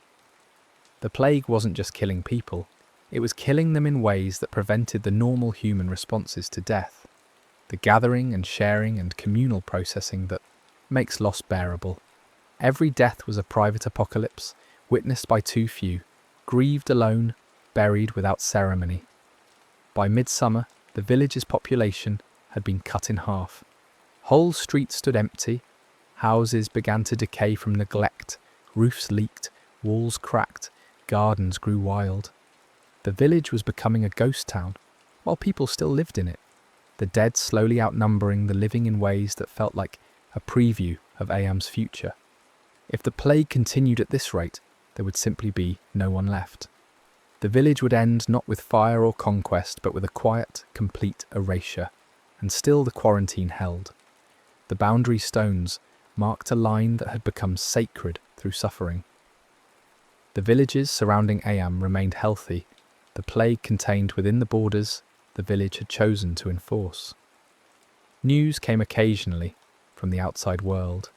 London's plague was subsiding, the death toll staggering, but the worst apparently over. The rest of England was recovering, moving on, resuming normal life. Only AM remained trapped, still fighting, still dying, still holding the line. August marked 1 year since the plague had arrived with that bundle of cloth. The anniversary passed without ceremony, because ceremony required gathering, and gathering meant risk. But people marked it privately, in their own ways, thinking about who'd been alive this time last year, and wasn't anymore. calculating the odds of their own survival, wondering when or if it would end. The pattern of the disease remained maddeningly unpredictable. Some families were wiped out completely. Others remained untouched, living in the same contaminated air, drinking from the same wells, and yet staying healthy for reasons no one could explain. It seemed random, which was somehow worse than if there'd been a clear cause. Random meant you couldn't protect yourself through virtue or caution or prayer. Random meant you were subject to forces so far beyond human, understanding that even trying to make sense of them was futile. But slowly, almost imperceptibly, the curve began to bend. September brought fewer new cases. October brought fewer still. It wasn't dramatic, not the sudden end people had imagined when they were still capable of imagining endings, but it was real. The plague was burning out, running through the available hosts, exhausting the population it could reach. The village waited, afraid to hope, afraid that any optimism would summon fresh cases like a jinx. November arrived with cold wind and the first hard frost. No new cases. The village held its breath. December came, marking more than a year of quarantine, and still no new infections. People began to believe, tentatively, that it might actually be over. Not because the plague had been defeated — you can't defeat a disease that no one understands — but because it had simply stopped, either from lack of new victims or from some mysterious environmental shift or from pure chance. The final reckoning was devastating. Out of approximately 350 people, somewhere between 260 and 280 had died. The records weren't perfect. Some deaths might have been unrecorded, some people might have fled despite the quarantine, but the basic math was undeniable. The village had lost 3/4 of its population. Whole families were gone. Entire lineages ended. The parish register read like a catalogue of extinction. In early 1667, after no new cases for several months, the quarantine was officially lifted. The boundary stones stopped being guarded. The invisible line stopped being enforced. Ayam was open again, free to interact with the world, except that Ayam barely existed anymore. The village that reopened wasn't the village that had closed. It was a shell, a name attached to a place where most of the people who'd given the place meaning were buried in the ground. The survivors emerged into a world that had moved on without them. The rest of England had dealt with its plague outbreaks and returned to normal life. Trade had resumed, markets operated, London was rebuilding. The Great Crisis of 1665 was already becoming history, fading into the kind of story people tell about hard times that are safely in the past. But for Ayam, there was no moving on because there was nowhere to move on to. The village's identity had been built on relationships and community, and the plague had destroyed both so thoroughly that what remained felt less like a continuation and more like an aftermath. The physical village persisted. The church still stood. The houses that hadn't been destroyed or left to rot still offered shelter. The fields could still be farmed, though there were far fewer hands to farm them. But the social organism that had been Ayam, the web of marriages and friendships and dependencies and shared history, that was gone. The survivors knew each other, yes, but they knew each other now, primarily through shared trauma, through the experience of enduring something no one else could fully understand. Montpesson stayed for a while, but eventually left. He'd lost his wife, watched his parish disintegrate, performed his duty at a cost that probably exceeded what any reasonable moral accounting would demand. He'd asked the village to sacrifice, and they had, and the weight of that decision, the knowledge that his choice had killed people who might have survived if they'd fled, was something he'd carry forever. He served other parishes afterward, lived a long life by the standards of the time, but he never spoke much about Ayam. Some experiences are too large and too painful to translate into words. The survivors who stayed tried to rebuild. New people moved in, drawn by cheap land and empty houses, and over years the population recovered in a numerical sense, but it was a different village inhabited by people who didn't carry the memory of what had happened, who lived in houses without knowing who died there, who farmed fields without thinking about the bodies underneath. The continuity was broken. New I Am rose on top of old I Am like a palimpsest, visible but separate. The boundary stones remained, weathered by time, marked by memory. Some were eventually moved or lost. Others stayed where they were, noticed by people who didn't know what they signified. Just old stones in fields that had always been there. The holes that had held vinegar-soaked coins, filled with dirt and rain. The paths to the stones faded as people stopped walking them. The physical evidence of the quarantine slowly disappeared into the landscape, absorbed and normalised and forgotten by everyone except historians who would come later, looking for lessons in how people behave when faced with impossible choices. What I Am demonstrated, though demonstration is too clean a word for something so messy and painful, was that ordinary people can do extraordinary things when the alternative is living with themselves afterward. The villagers weren't saints. They weren't motivated by abstract ethics or philosophical principles. They were scared, selfish, complicated people who wanted to live and wanted their children to live, and who chose to stay anyway, because the math of spreading the plague was unbearable. They imagined children in other villages, children who looked like their children, and they couldn't accept being the reason those children died. This was courage, but not the kind that gets celebrated in real time. It was quiet, persistent, unglamorous courage that looked like staying still when every instinct screamed to run. It was the courage to watch your family die, knowing you could have saved them by leaving. It was the courage to maintain a quarantine that benefited strangers while killing neighbours. It was the courage to believe that containing suffering mattered more than escaping it. The plague that struck Am wasn't unique. Outbreaks happened. All over England, all over Europe, killing hundreds of thousands. What made Am different was the choice to contain it, to turn suffering inward rather than spreading it outward.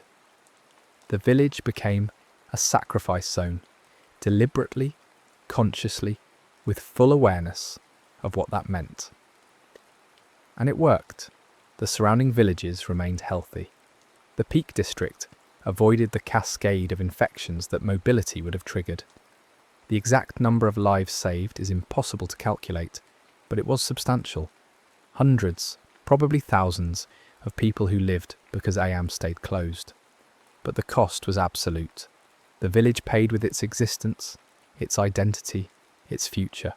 The people who survived carried scars, physical and psychological, that never fully healed. They'd lived through something that shouldn't be survivable, had made choices that shouldn't have to be made, had endured isolation that shouldn't be endured, and they did it without certainty that it would matter, without proof that their sacrifice would save anyone, just faith that the right thing to do was usually the hard thing. The memory of Am persisted in odd ways. Stories circulated about the plague village that sealed itself off to save others. The stories got embellished, simplified, turned into moral tales about duty and sacrifice. Some of these tales were accurate, some weren't, but they all carried the same basic truth, that a small village in Derbyshire had faced something terrible and chose the response that would minimise total suffering, even when that response maximised their own suffering. Over centuries, Am became a kind of parable. When other communities faced disease outbreaks, the story of Am was invoked as an example of what responsible quarantine looked like.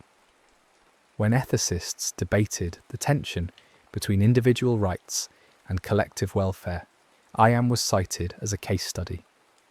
The village's decision had echoes that lasted far beyond the 17th century, rippling forward into public health policy and moral philosophy in ways the villagers themselves could never have anticipated. The church where Mompesson preached still stands. The register where he recorded deaths is preserved, the names still legible, a list of people who existed and then didn't. The Cucklet Delph, where outdoor services were held, is still there, a natural amphitheatre in the limestone that thousands of tourists visit each year without understanding exactly what happened there. What it felt like to worship in the cold with your family standing apart from everyone else, singing hymns that sounded thin and lost in open air. The houses where people died have been renovated, sold, lived in by generations who don't think about the history contained in the walls. The fields have been ploughed and replanted so many times that the earth has been turned over, mixed, redistributed, until whatever physical trace the plague left has been absorbed into geology. The village looks quaint now, picturesque in the way English villages are picturesque.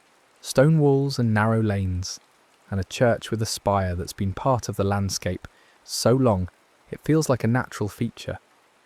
But underneath the present is the past, and underneath the past is the decision that defined Ayam's identity more than anything else in its long history.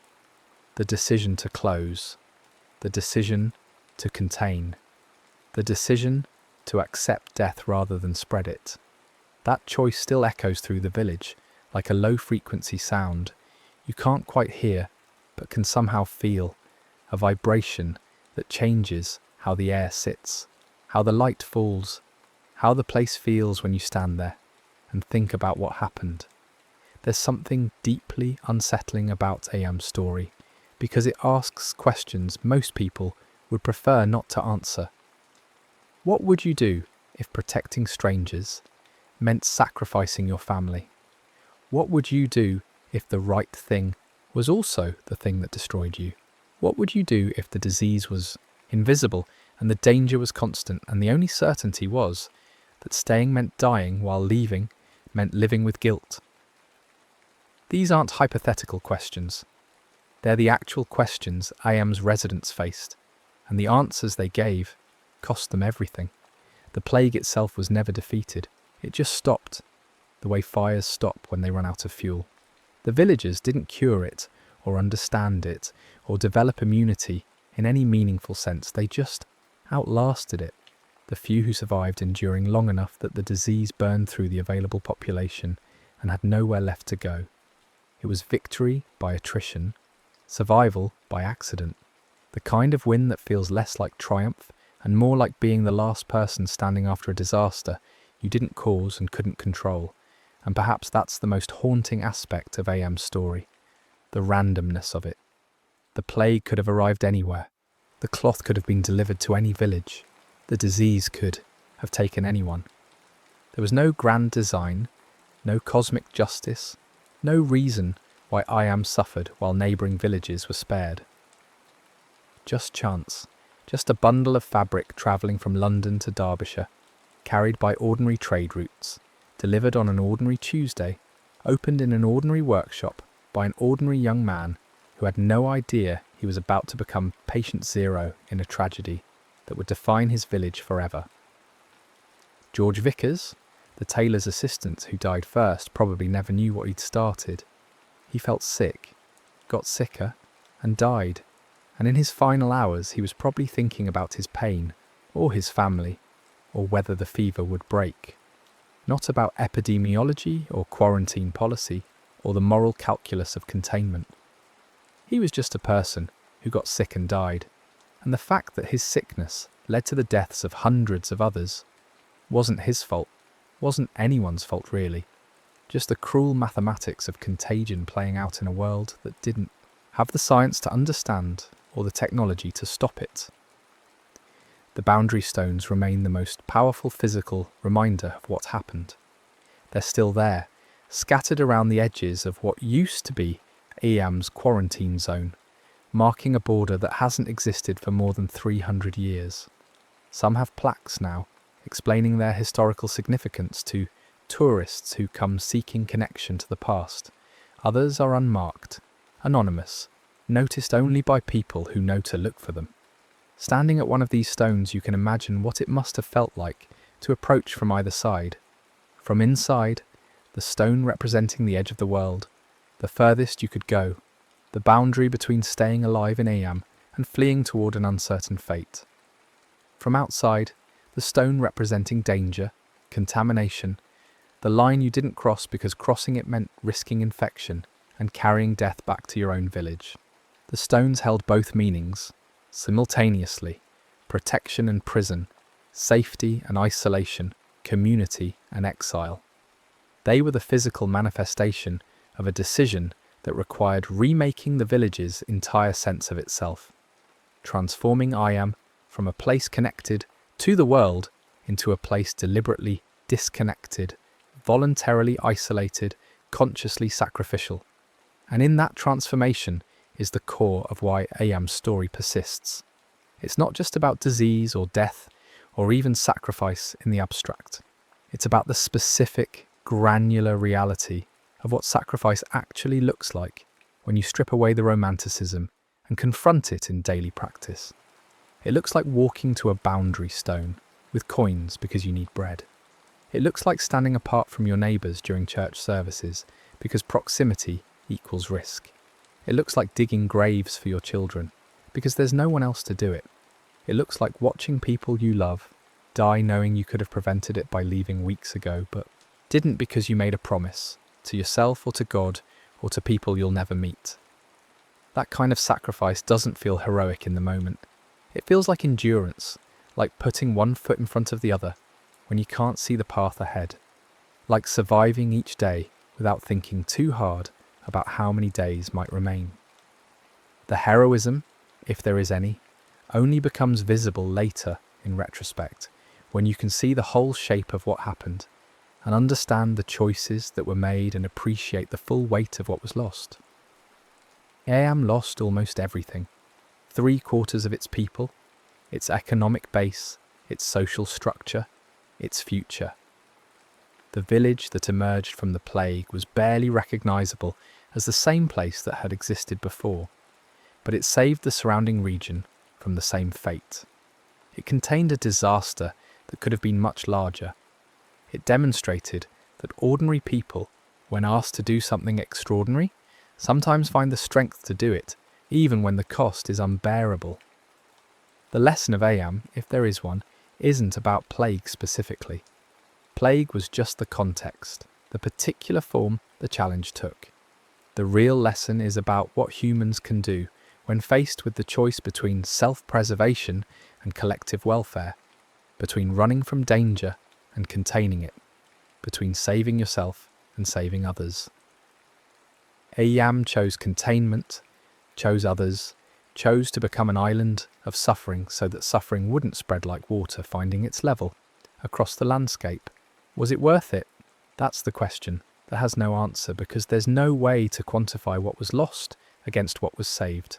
How do you weigh the lives of the 260 people who died in Iam against the unknown number of people in other villages who lived because Iam stayed closed? How do you measure the trauma of the survivors against the hypothetical trauma that would have occurred if the plague had spread unchecked? These are calculations that resist arithmetic, moral questions that don't have clean solutions. What's certain is that Iam made a choice and lived and died with the consequences. The village became a testament to the idea that sometimes the right thing to do is also the hardest thing to do, and that doing it anyway is possible even when it seems impossible. The boundary stones stand as monuments to that possibility, to the capacity of ordinary people to choose collective welfare over individual survival, to endure isolation in service of connection, to suffer so that others don't have to. And in the end, that's what makes Iam's story so haunting and so relevant across the centuries. It's a reminder that the worst monsters aren't always visible. Sometimes they're microscopic. Sometimes they travel in cloth and breath and touch. Sometimes they kill not through violence, but through the simple mechanical process of biology doing what biology does. And when those monsters arrive, the only weapons available are human choices. The decision to stay or flee, to isolate or mingle, to protect yourself or protect others. Iam chose to protect others. The village paid for that choice with its existence. And somewhere in the arithmetic of suffering and salvation, in the space between what was lost and what was saved, is a truth about human nature that's both terrible and beautiful. that we're capable of sacrificing ourselves for strangers, of choosing the hard right over the easy wrong, of transforming a small village in Derbyshire into a symbol of what love can look like when it's stripped of sentimentality and forced to express itself through isolation, distance, and the quiet courage of simply staying still when every instinct screams to run. The plague eventually left, the quarantine eventually ended, the village eventually recovered in a technical sense, new people filling empty houses, new generations living where old generations had died. But the echo of what's happened remains, a story told and retold, examined and reinterpreted, used as metaphor and case study and cautionary tale. Ayam became more than a village. It became an idea, a reference point, a reminder that ordinary places can become stages for extraordinary moral drama when circumstances demand it. And perhaps that's the final haunting thought, that what happened in Ayam could happen anywhere, to anyone, at any time. The specific details would differ. The disease might be different, the geography might be different, the names and faces would certainly be different, but the underlying challenge would be the same: the choice between self and community, the decision to contain danger or flee from it, the question of what you owe to people you'll never meet. Ayam answered that question with its life. The village became a sacrifice, deliberate and complete, transforming itself from a living community into a monument to the principle that containing suffering matters more than escaping it. And in making that transformation, in paying that price, Ayam demonstrated something that remains relevant and challenging and deeply uncomfortable. That sometimes love requires distance, that sometimes care means isolation, that sometimes the most generous thing you can do is stay exactly where you are and let the world move on without you, protecting it from a danger you carry inside yourself like fire in your hands. The next story is about to begin. Please relax and enjoy. The morning of May 18th, 1927, arrived in Bath Township the way most mornings did, with the particular quiet of a farming community where people rose before the sun demanded it. Across the rolling fields of Clinton County, Michigan, kerosene lamps flickered to life in kitchen windows, while men pulled on work boots, still damp from yesterday's chores. The spring planting season had passed its most urgent phase, and the rhythm of life had settled into something steadier, more predictable. Wives packed lunches into tin pails. Children dressed in clothes their mothers had ironed the night before, the fabric still holding creases sharp enough to suggest care, routine, the small dignities of ordinary life. Bath was not the kind of place where people expected disruption. It was a township of fewer than 300 families, most of them connected by generations of shared labour, shared church pews, shared participation in the cycles that governed rural existence. The roads were dirt, sometimes impassable in heavy rain, and the nearest significant town, Lansing, sat about 10 miles to the southwest, close enough for supplies but distant enough that Bath maintained its own identity, its own pace. People knew each other's business, without much effort. A new face drew attention. A strange car parked too long near the general store prompted questions. This was the texture of small-town awareness, not surveillance exactly, but a communal attentiveness born from proximity and routine. The Bath Consolidated School stood as one of the community's proudest achievements. Completed in 1922 at a cost of over $90,000, it represented a significant financial commitment for a rural district, a testament to the belief that children deserve something better than one-room schoolhouses scattered across the countryside. The building was modern by the standards of the time, a 2-story brick structure with wide hallways, multiple classrooms, indoor plumbing, and central heating. It consolidated several smaller schools from the surrounding area, bringing together children from farms that stretched across the township's 36 square miles. For many families, the new school symbolized progress, a step toward the kind of educational opportunities that might give their children advantages the parents never had. That morning, as children walked or rode to school along familiar routes, the building itself sat quiet and solid against the spring sky. Some students arrived early, clustered in small groups near the front entrance, talking about weekend chores or the coming summer break, which was now only a few weeks away. Teachers unlocked their classrooms and arranged materials for the day's lessons.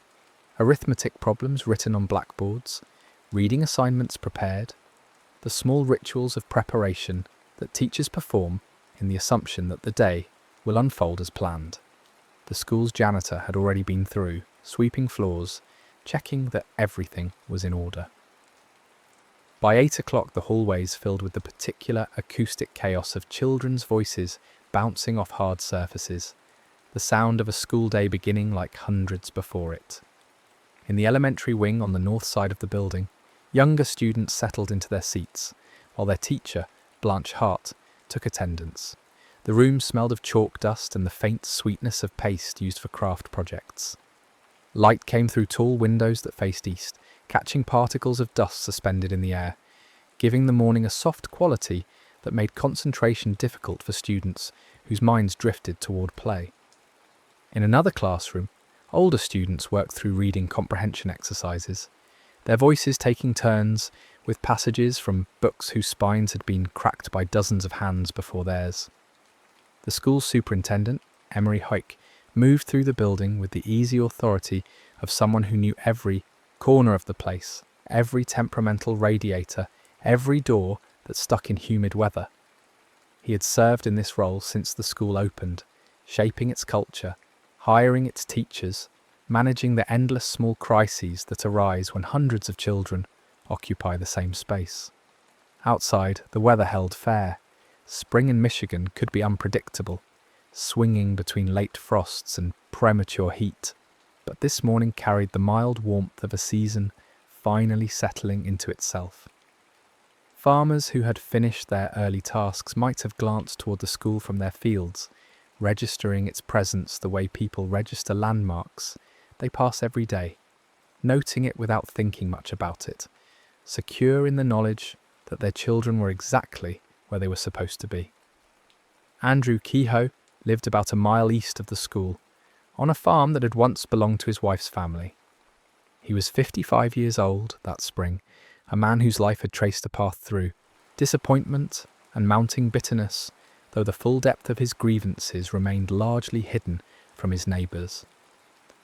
Kehoe had trained as an electrical engineer at Michigan State College, which gave him skills unusual for a farmer and a mind inclined toward mechanical problem solving. He was known in the community as intelligent but difficult, someone who kept to himself, who seemed to carry resentments that he rarely voiced directly. His marriage to Ellen Price had brought him the farm, but it had not brought him prosperity. The farm struggled under debt. His wife had fallen ill with tuberculosis, a disease that drained the family's resources and Kehoe's patience. He blamed many people for his financial troubles. Bankers who wouldn't extend credit on terms he found acceptable, neighbours whose farms seemed to prosper while his languished, and especially the Bath Consolidated School, whose construction had required a special tax levy that Kehoe viewed as a personal assault on his already precarious finances. Kehoe had served on the school board for several years, a position that gave him intimate knowledge of the building's layout, its systems, its rhythms. He attended meetings where budgets were debated and maintenance issues discussed.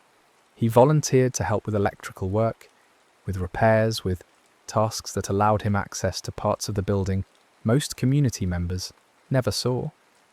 To those who worked with him, Kehoe seemed competent, if somewhat cold, a man who understood how things worked but who didn't invest much warmth in his interactions.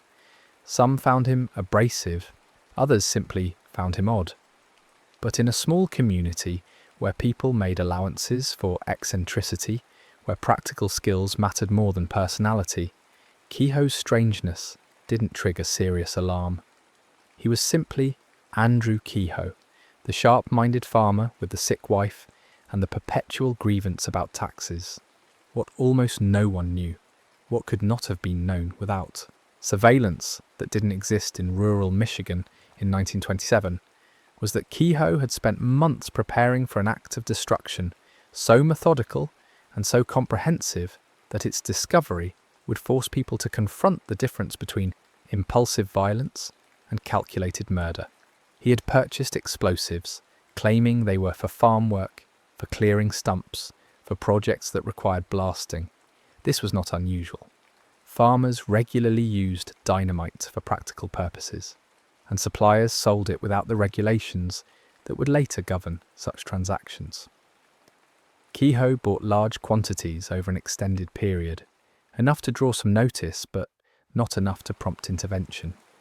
He stored the materials on his property, where privacy was assumed and where his technical knowledge allowed him to handle dangerous substances with the competence of someone who understood chemistry and engineering.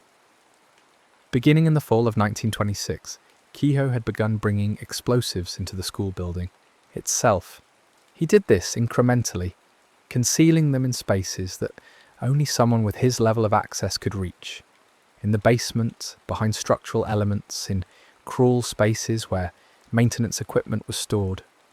He wired these materials with careful attention to design, creating a system that could be triggered remotely, that would maximize destruction, that would turn the school into a death trap operating on a timer invisible to everyone who walked its halls.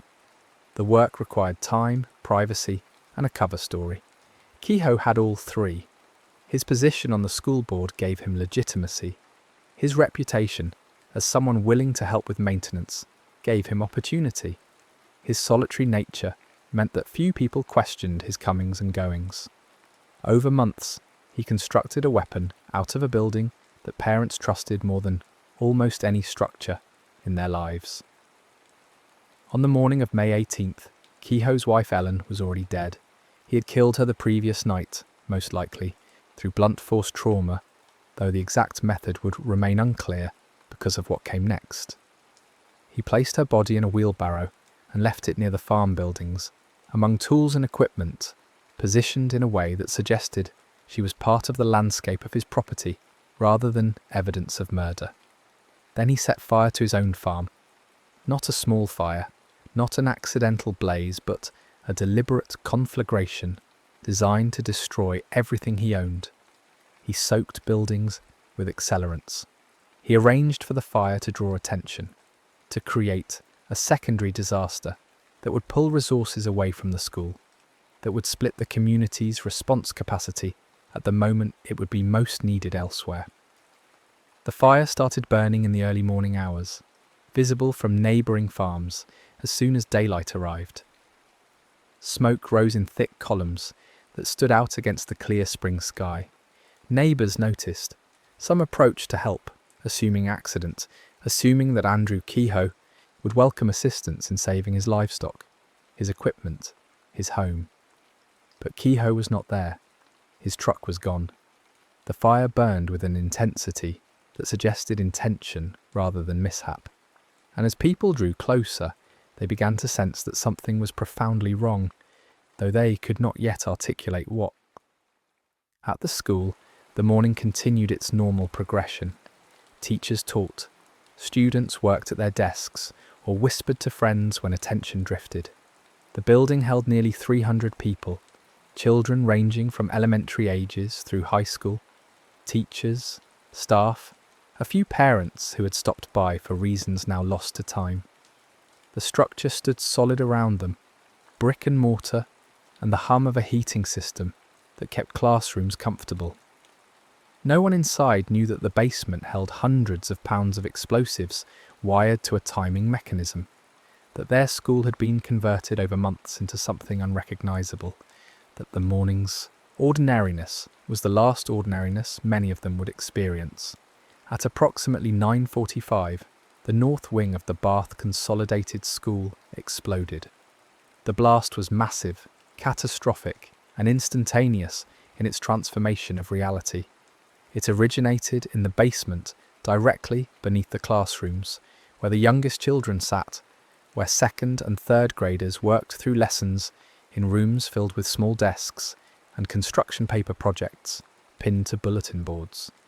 The explosion travelled upward with the physics of expanding gases and disintegrating structure, lifting the entire north wing off its foundation, collapsing floors into basements, bringing down ceilings and walls, and the architecture of safety in a compression of violence that took less time than a heartbeat, but would expand across lifetimes in its consequences. The sound reached families across the township as a deep, resonant boom that didn't fit the catalogue of normal noises. Farmers in fields looked up from their work. Women hanging laundry felt the percussion in their chests before their minds could process what it meant. The blast was loud enough to carry for miles, strange enough to prompt immediate unease, and followed quickly by a silence that felt wrong. The absence of the sounds that should have followed if this were thunder, if this was something natural and explicable. At the school itself, the scene that emerged from the first seconds after detonation defied the kind of description that preserves sanity. The north wing had partially collapsed, its second floor now resting at angles that violated every assumption about how buildings stand. Brick walls had burst outward, scattering debris across the school grounds in patterns that would later help investigators understand the blast's origin and force. Wooden beams that had supported ceilings lay splintered and smoking. Glass from shattered windows covered the ground in glittering fragments that mixed with dust and insulation and pieces of desks and books and the small objects that children bring to school. The air filled with particulate matter that made breathing difficult, that turned the morning light strange and diffuse, that carried the acrid smell of explosive residue and burning material and something else, something organic and terrible that survivors would remember but rarely describe directly. Inside the wreckage, children and adults struggled to understand where they were, what had happened, whether they could move. The blast had thrown some people across rooms. It had trapped others under collapsed sections of floor and ceiling. It had killed instantly those closest to the explosion's epicenter, their bodies absorbing forces that no human structure could withstand. Survivors experienced the immediate aftermath in fragments, moments of consciousness separated by gaps, sensory impressions that didn't cohere into narrative. Some heard screaming, some heard nothing, their eardrums. Damaged by overpressure, some felt pain sharp and localized, others felt numbness that would later reveal itself as shock-masking catastrophic injury. The first adults to respond came from within the building itself, teachers and staff who had been in sections that remained partially intact, who found themselves suddenly tasked with navigating a landscape they no longer recognized. They moved through smoke and dust, calling out names, trying to locate children, trying to assess who could walk and who couldn't, who was unconscious and who was beyond help. The mind performs strange calculations in such moments, sorting the dead from the living with a speed that feels both automatic and unbearable, making decisions about where to direct effort based on instantaneous judgments that will haunt people for years afterward. Outside, the first community members to arrive faced a scene that resisted comprehension. The school building, which they had passed countless times, which existed in their minds as a fixed and familiar landmark, had been transformed into something alien and broken. The north wing sagged and smoked. Debris spread across what had been a tidy schoolyard, and from within the wreckage came sounds, cries for help, the voices of children calling for parents, the confused questions of people trying to locate themselves in space and circumstance. Those first responders had no training for this, no framework for understanding what they were seeing, no equipment beyond their hands and whatever tools they could grab from nearby farms and homes. But they moved forward anyway, driven by the human imperative to help, to do something, to refuse the paralysis that such scenes invite. Word spread through Bath Township with a speed that predated modern communication, but that reflected the tight social networks of rural communities. People heard the explosion and began moving toward the school even before they knew what had happened. They saw smoke rising and interpreted it as fire, grabbing buckets and blankets and whatever might be useful. They heard fragments of information from people running to find help, and each fragment was worse than the one before. Not a small fire, not a minor accident, something catastrophic, something involving children, something that required every available hand. Within 15 minutes of the blast, dozens of people had converged on the school. Within 30 minutes, the number had grown to hundreds. Farmers left their fields mid-task. Mothers carrying infants arrived on foot because there was no time to arrange transportation. Men brought horses and wagons that could be used to carry injured children to hospitals in Lansing. The response was uncoordinated in the sense that no one directed it, but it was also remarkably efficient because people understood without instruction what was needed. Get the children out, tend to the injured, create pathways through the rubble, work as quickly as possible because every second might matter. The rescue effort that unfolded over the next hours operated according to a logic that was both clear and desperate. The primary goal was extraction, finding people trapped in the wreckage and removing them to safety. This required moving debris piece by piece, testing the stability of partially collapsed sections before entering them, listening for sounds that might indicate someone buried beneath beams and masonry. Men formed human chains to pass rubble away from the building, creating clear zones where the injured could be placed and assessed. Women organised medical stations using whatever supplies were available, tearing sheets into bandages, boiling water in pots brought from nearby homes, trying to provide comfort to children who were conscious but traumatised, who asked questions no one knew how to answer. The scene was thick with the particular horror of seeing children injured. Small bodies that should have been playing, learning, growing up, slowly, now lay on the ground with injuries that were grievous and visible, and wrong in a way that violated every instinct adults carry about the order of life. Teachers who had been teaching 30 minutes earlier now knelt beside students they knew by name, trying to stop bleeding, trying to keep children calm, trying to make decisions about who needed transport first when resources were limited and distances to hospitals were measured in miles of rough road.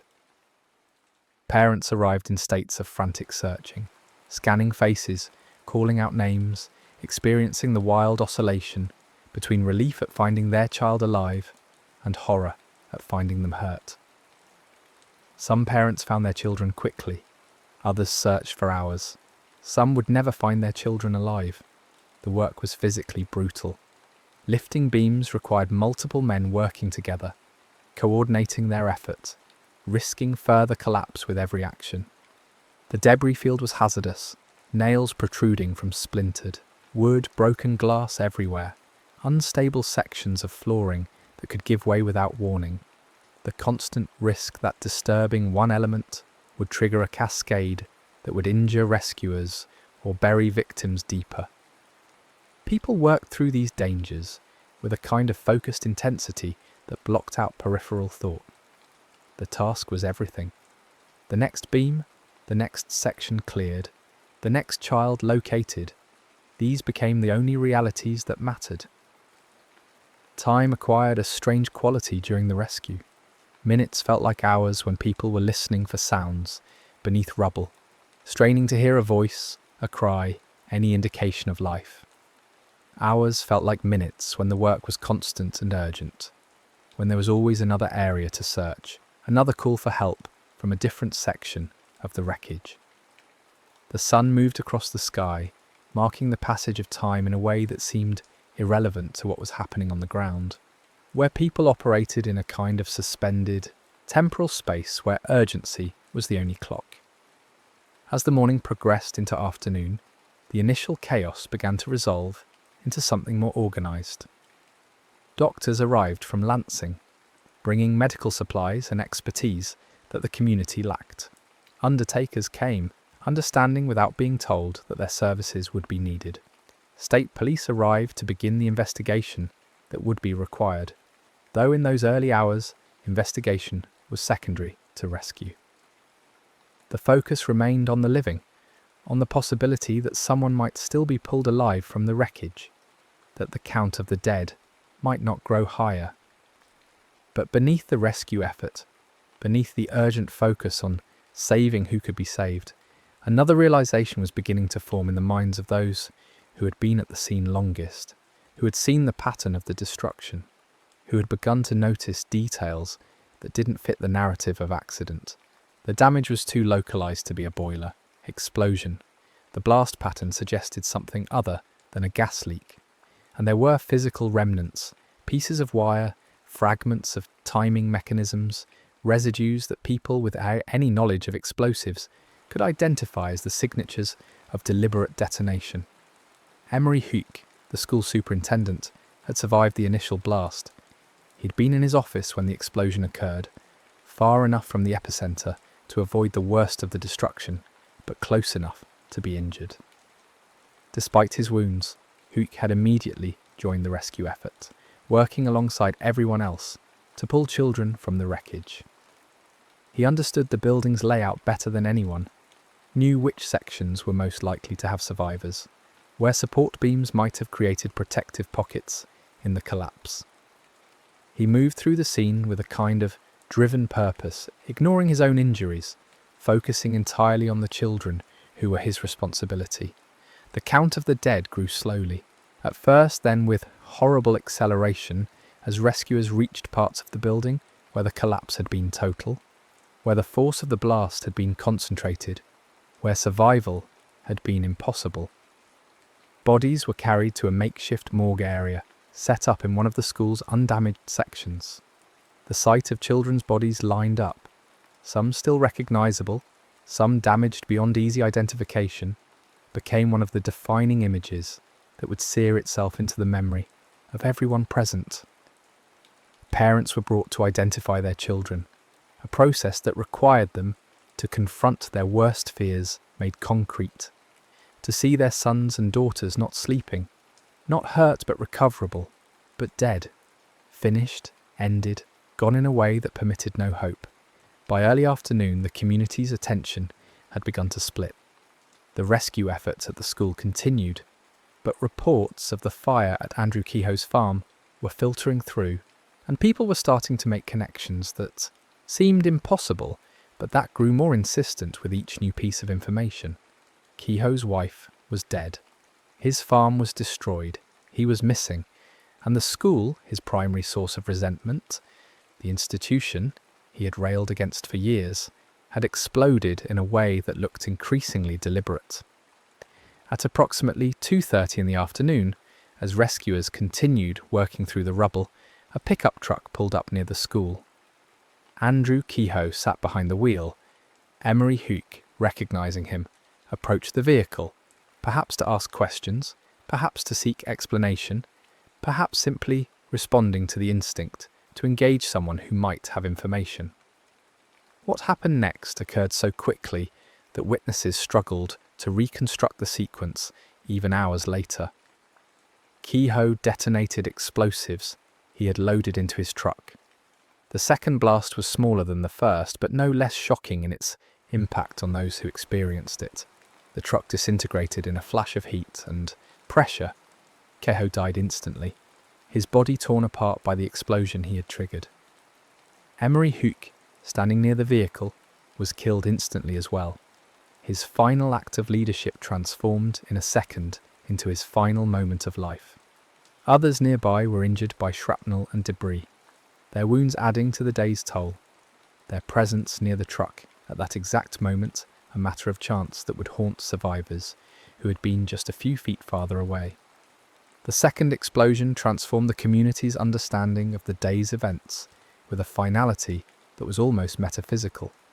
What had been increasingly suspected was now undeniable. This was not a terrible accident. This was not a confluence of mechanical failures and bad luck. This was murder, planned and executed by someone they knew, someone who had sat in meetings and walked among them and nursed grievances that had metastasized into something monstrous.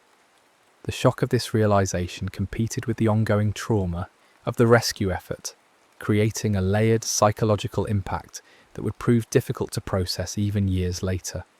The work at the school continued into the evening, powered by lights brought in from nearby towns, by lanterns and car headlights aimed at the wreckage, by the determination not to leave anyone behind, not to abandon the search while any possibility of survival remained. But as the hours passed, the nature of the work shifted from rescue to recovery. The chances of finding anyone alive diminished with each passing hour. The focus became one of care for the dead, retrieving bodies with as much dignity as possible, ensuring that every victim was accounted for, that every family would have the closure of knowing what happened to their child. Investigators began their work in parallel with the rescue effort, documenting the scene, collecting evidence, trying to reconstruct how this had been done. They found remnants of Kehoe's explosive system in the wreckage, wires, timing devices, evidence of a design that had been carefully planned and competently executed. They discovered that the school had contained far more explosives than had actually detonated, that Kehoe had wired the entire building with materials that should have destroyed not just the north wing, but the entire structure, killing everyone inside. The failure of the complete system to detonate was later attributed to various possible factors: a wiring error, a malfunction in the timing mechanism, the blast from the first explosion disrupting the connections for the rest.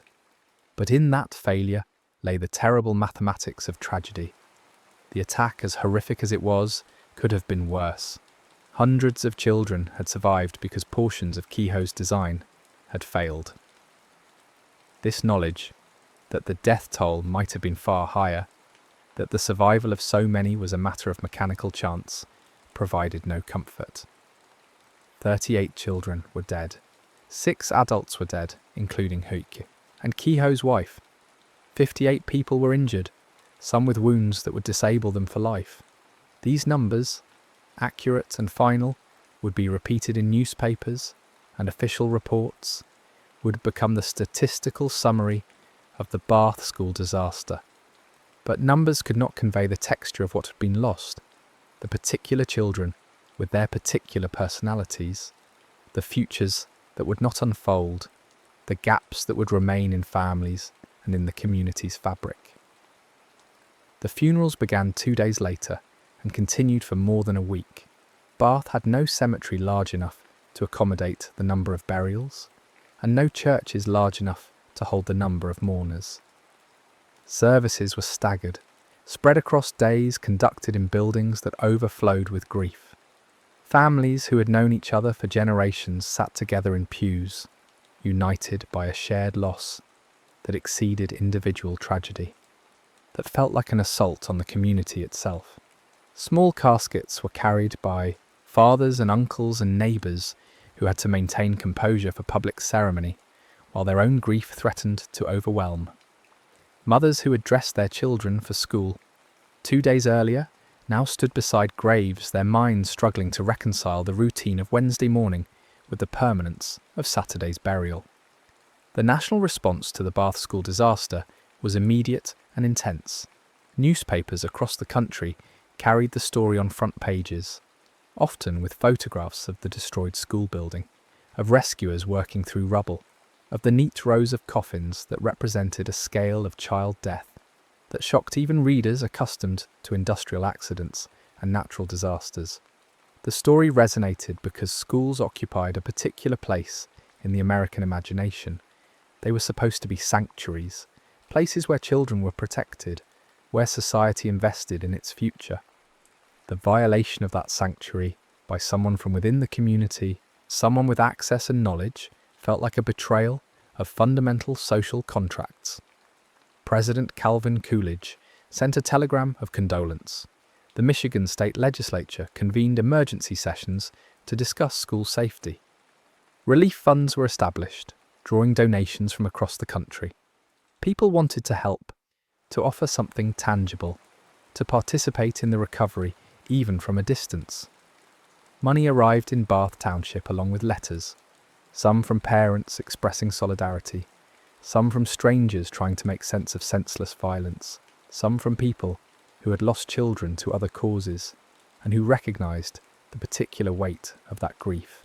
But the community's internal experience of the aftermath was more complex and less easily resolved than the national narrative of tragedy and recovery suggested. Bath was a small place, and nearly everyone had some connection to the victims. The web of relationships meant that grief was not confined to the immediate. Families of the dead. It rippled outward through extended families, through friendship networks, through the simple fact of having lived near each other, having shared space and time and the routines of rural life.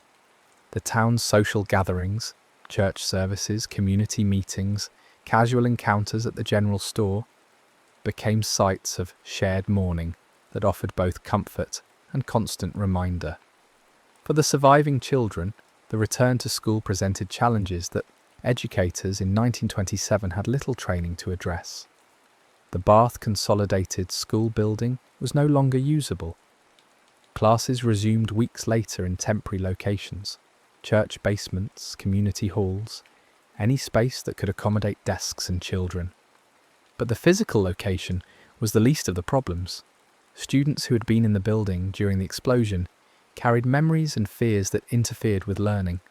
Some startled at loud noises, some couldn't concentrate, some had nightmares that disrupted their sleep and left them exhausted. Teachers tried to provide normalcy, to maintain routines, to help children feel safe again, but they were working with pedagogical tools designed for ordinary circumstances, and these circumstances were anything but ordinary. Parents faced impossible decisions about how to help their children process what had happened. Some tried to protect them from details, to shield them from the full horror of the event, believing that children were too young to bear such knowledge. Others felt that honesty was necessary, that children needed to understand in order to cope. There was no consensus, no expert guidance available, no therapeutic framework that had been developed for mass trauma in children. Families navigated these questions in isolation, making choices based on instinct and hope, sometimes getting it right, sometimes creating problems that would surface years later. The physical rebuilding of the school took months. A new building would eventually be constructed on a different site, deliberately located away from the grounds that had become associated with death. The old building was demolished, its rubble cleared away, the land left empty in a decision that reflected the community's need to avoid constant visual reminder. But the psychological rebuilding, the restoration of trust, the recovery of a sense of safety proceeded on a far slower timeline and remained incomplete even years later. Investigation into Kehoe's motives confirmed what many had suspected. His primary grievance was financial, focused on the property taxes required to fund the school's construction and operation. But the investigation also revealed layers of resentment and instability that had been building for years. Kehoe had suffered financial setbacks. His wife's illness had strained his resources and his mental state. He had felt himself to be a victim of circumstances beyond his control, and he had decided, in a logic that was both comprehensible and monstrous, to make others victims as well. The specificity of his target, a school filled with the community's children, suggested a desire not just to destroy, but to cause maximum psychological harm, to attack not just individuals, but the community's future and its sense of security.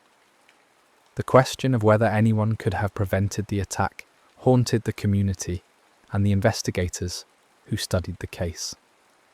In retrospect, there were signs. Kehoe's access to explosives, his known resentments, his peculiar behaviour in the months before the attack. But these signs existed in a context where mass violence of this type was nearly unprecedented, where the frameworks for identifying and intervening in such planning did not exist, where privacy and autonomy were valued in ways that made surveillance or investigation seem inappropriate until after a crime had been committed. The attack succeeded in part because it was unimaginable, because people could not conceive that someone would, target children with such calculation and thoroughness. The Bath School disaster influenced discussions of school safety and security in ways that would shape policies for decades. Schools began to think more carefully about who had access to buildings, about how maintenance and repair work was supervised, about the importance of background checks and psychological screening for employees and volunteers. But these changes emerged slowly and unevenly, and they could not address the fundamental vulnerability that the attack had exposed. That institutions built on trust are inherently at risk from those who violate that trust from within. For the families who lost children at Bath, the passage of time brought changes but not closure. Parents grew older without the children who should have aged alongside them. Siblings grew up as only children or in reconfigured family structures shaped by absence. The community marked anniversaries of the attack with ceremonies and gatherings that served both to remember and to create space for grief that had no natural endpoint. Some families stayed in Bath Township, choosing to remain in the place where they had history and connection despite the painful memories. Others left, finding that the constant environmental reminders made healing impossible, that they needed physical distance from the site of trauma in order to build new lives. The surviving students carried the attack with them in varying ways. Some suppressed memories and functioned successfully, their trauma emerging only in oblique ways, in dreams, in aversions to specific situations, in patterns of anxiety that they might not consciously connect to their childhood experience. Others struggled more visibly, their educational and psychological development marked by the disruption. A few became advocates for school safety or trauma awareness, converting their experience into purpose. But all of them lived with the knowledge that their childhood had included an event that most people could barely imagine, that their understanding of the world's dangers had been shaped by first-hand exposure to deliberate violence. The teachers who survived faced their own complex aftermath. Several left the profession, finding that they could no longer enter a classroom without experiencing anxiety or flashbacks. Others returned to teaching but carried guilt, survivor's guilt for having lived when students died, professional guilt for not having protected the children in their care, even though no reasonable analysis could have assigned them blame for an attack they could not have anticipated or prevented. The role of teacher had been transformed by the attack from a position of trusted authority into one that included an awareness of vulnerability, of the limits of adults' ability to shield children from harm. The destruction of Andrew Kehoe's farm meant that there was no physical site to study for insights into his planning and state of mind. The fire had consumed his home, his papers, any journals or records that might have offered a window into his thinking during the months of preparation. What remained was the physical evidence at the school, the wiring diagrams that could be reconstructed from fragments, the quantities of explosives that could be estimated from residue and witness accounts, the timeline that could be pieced together from hardware store receipts and testimony from people who had seen him working in the school basement. But the internal narrative, the progression of thoughts and decisions that led from resentment to mass murder, remained largely opaque, knowable only through inference and the dangerous speculation that often accompanies efforts to understand incomprehensible violence. The community's relationship with the story of the attack evolved over the decades that followed. In the immediate aftermath, people spoke about it constantly because they could speak of little else, because the event dominated every conversation and every thought. But as years passed, a different dynamic emerged. Some community members wanted to remember, to honour the dead, to ensure that the event was not forgotten. Others wanted to move beyond it, to let Bath Township be known for something other than this tragedy, to give children growing up in the area an identity that was not solely defined by historical trauma. These impulses existed in tension, creating debates about memorialisation, about how much attention to give anniversaries, about whether to embrace or minimize the town's association with the attack. National memory of the Bath school disaster faded more quickly than local memory. The attack occurred in an era before television news, before the visual saturation that would later make such events impossible to avoid. Newspapers carried the story for days, then moved on to other crises. The attack did not generate the kind of ongoing cultural conversation that later school attacks would produce, in part because the mechanisms for such conversation, mass media, national forums for discussion, existed in more limited forms in 1927. The event entered historical records and academic studies of violence, but it did not occupy the same space in popular consciousness that it held in Bath Township, where memory was personal and inescapable.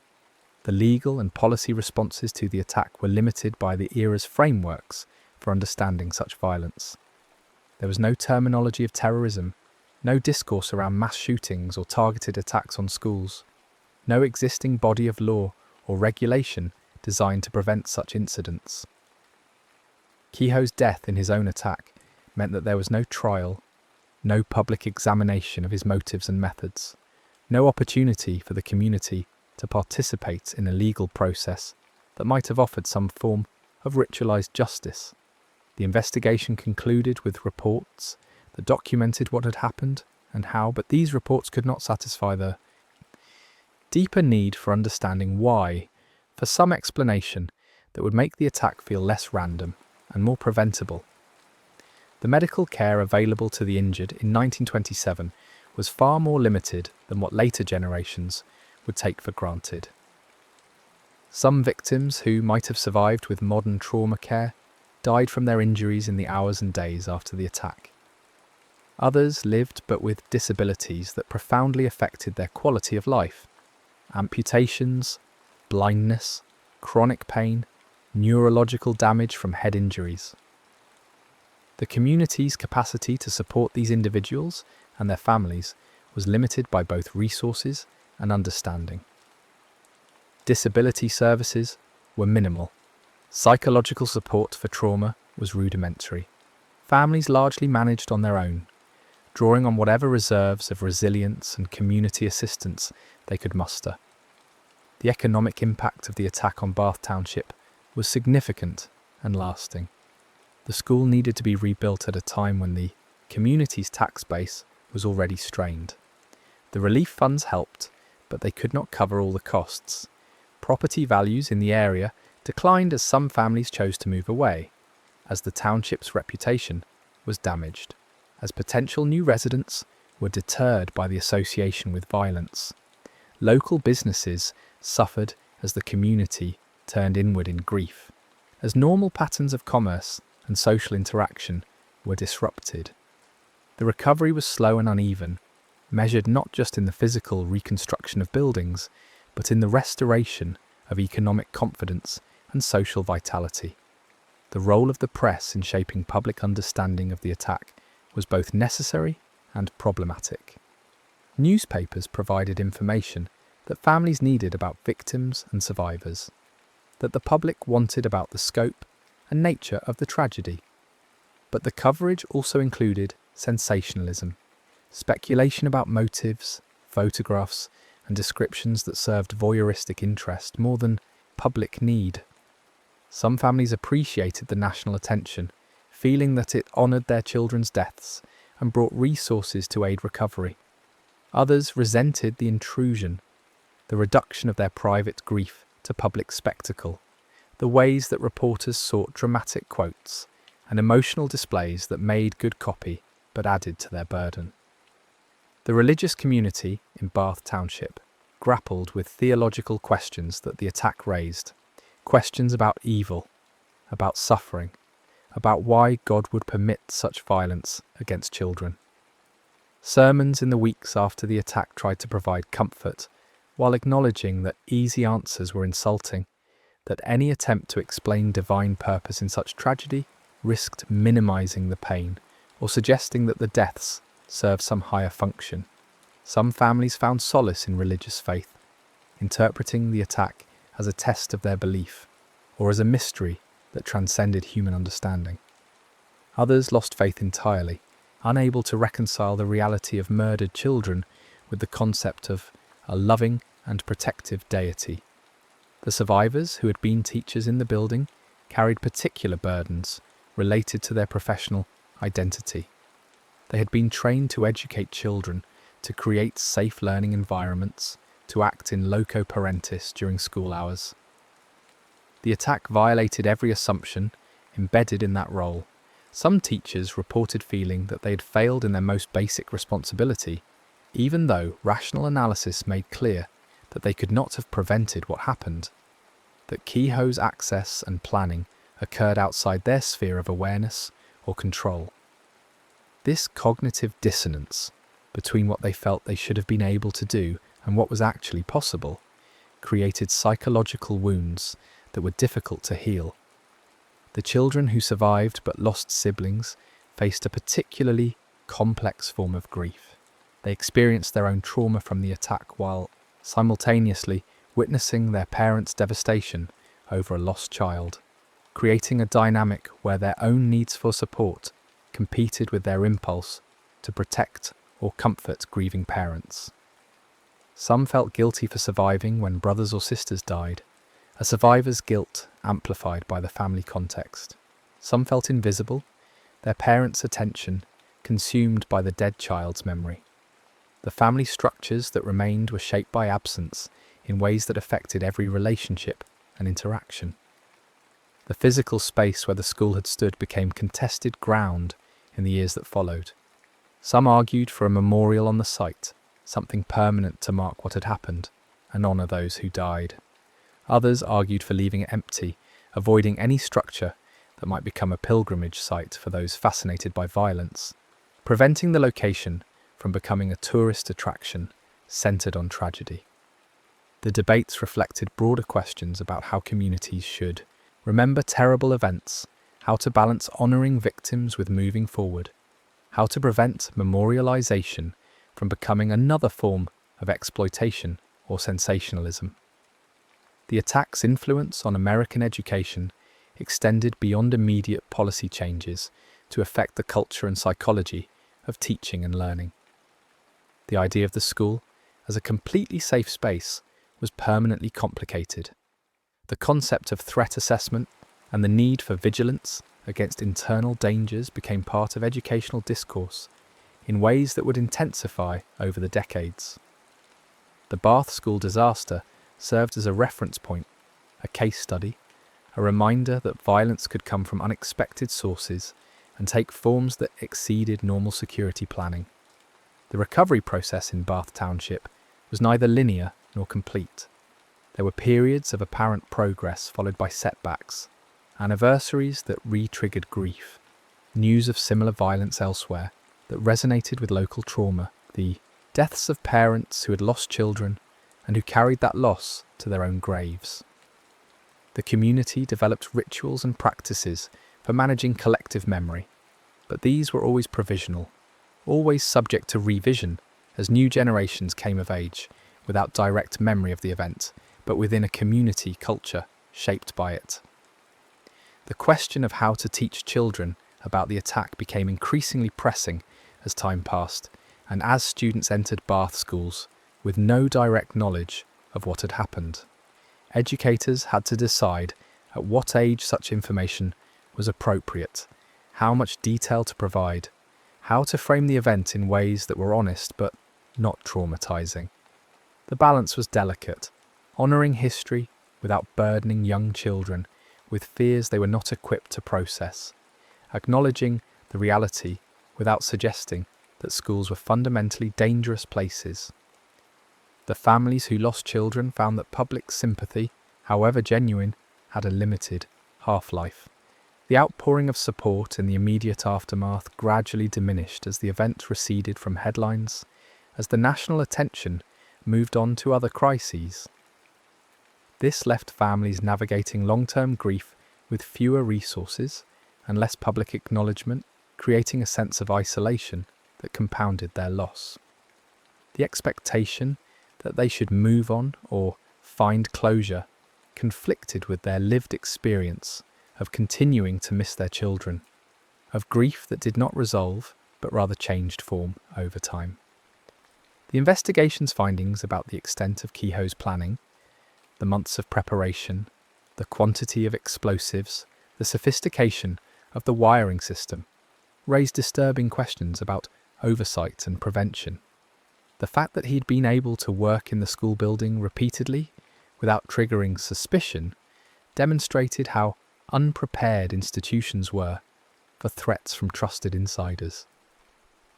The recommendations that followed focused on access, control, background checks, and monitoring of purchases of dangerous materials, but these measures addressed only the most obvious vulnerabilities and could not eliminate the fundamental problem that people with malicious intent and sufficient determination can often find ways to circumvent safeguards. The psychological concept of trauma, as it would later be understood and treated, was not well developed in 1927. Survivors experienced what would now be recognised as post-traumatic stress, intrusive memories, hypervigilance, avoidance of reminders, emotional numbing, but without the vocabulary or therapeutic frameworks to address these symptoms. Many suffered in silence or self-medicated with alcohol or work, strategies that provided temporary relief but left underlying wounds unhealed.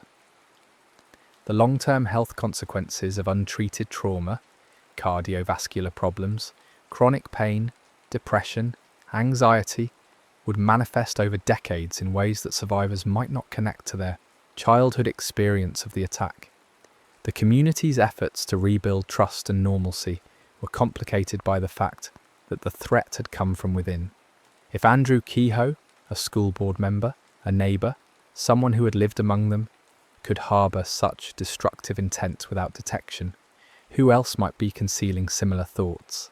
This paranoia was not entirely irrational, but it was corrosive to the social fabric, introducing suspicion into relationships that had previously been characterised by assumption of goodwill. People became more guarded, more watchful, less willing to extend the automatic trust that had characterised rural community life. The role of individual resilience varied widely among survivors and affected families. Some people demonstrated remarkable capacity to rebuild their lives, to find meaning or purpose after loss, to maintain functionality despite ongoing grief. Others struggled profoundly, their lives derailed by depression, substance abuse, or an inability to move beyond the trauma. These differences reflected complex interactions of personality, support systems, previous life experiences, and chance factors that resist simple explanation. The community tried to support all its members, but resources were limited, and understanding of what helped versus what harmed was often based on intuition rather than evidence. The demolition of the damaged school building was both necessary and symbolic. The physical structure had to be removed for safety reasons. It was unstable, it was contaminated with explosive residue, it could not be salvaged. But the act of demolition also served a psychological function, removing a constant visual reminder of the attack, clearing space for the possibility of moving forward. Some people found the demolition cathartic, a necessary step in recovery. Others experienced it as a second loss, the erasure of a place that held both terrible memories and earlier, happier ones from before the attack. The construction of a new school in a different location represented an attempt to create physical and psychological distance from the disaster. The new building was designed with different architecture, different layout, different aesthetic, nothing that would remind students or staff of the destroyed school. But the knowledge that this displacement was motivated by violence rather than practical considerations gave the new school a haunted quality for those who understood its history. Teachers working in the new building knew they stood there because another building had been targeted for destruction, a knowledge that could not be entirely set aside. The legal questions around liability and compensation were murky in an era with less developed civil litigation frameworks. Kehoe was dead and had destroyed his own assets, leaving no estate from which damages could be recovered. The school district had insurance, but the policies were not designed to cover deliberate sabotage of this magnitude. Families received some compensation from relief funds and insurance settlements, but these amounts were often minimal relative to the losses. No sum could compensate for a child's death, and the financial support available did little to address the medical costs for severely injured survivors or the lost income for families disrupted by caregiving needs or psychological disability. The national discourse on the attack focused heavily on Kehoe's mental state, with discussions of whether he was insane or whether his actions reflected calculated evil. This distinction mattered for understanding, but also for the community's need to categorize what had happened in ways that made sense. If Kehoe was insane, his actions could be viewed as the product of disease, terrible but explicable through medical framework. If he was evil but rational, his actions represented a more disturbing possibility that someone could choose mass murder through logical deliberation, that humanity included the capacity for such calculated cruelty. The evidence supported elements of both interpretations, leaving the question unresolved. The impact on children's sense of safety extended beyond Bath Township to affect how parents and educators across the country thought about school security. The attack demonstrated that schools were not inherently safe, that danger could come from unexpected sources, that vigilance was necessary even in settings that seemed benign. This knowledge was both useful and burdensome. It motivated reasonable precautions, but also introduced anxiety into environments that functioned best when children felt secure and free to focus on learning. The community's relationship with outside helpers, the doctors, nurses, investigators, reporters, and others who came to Bath in the aftermath, was complex. These outsiders provided essential services and support that the community could not have managed alone, but they also brought disruption, representing a kind of invasion of privacy and autonomy at a moment of vulnerability. The balance between gratitude for assistance and resentment of intrusion was difficult to manage, and different community members experienced this balance differently, depending on their specific interactions and needs.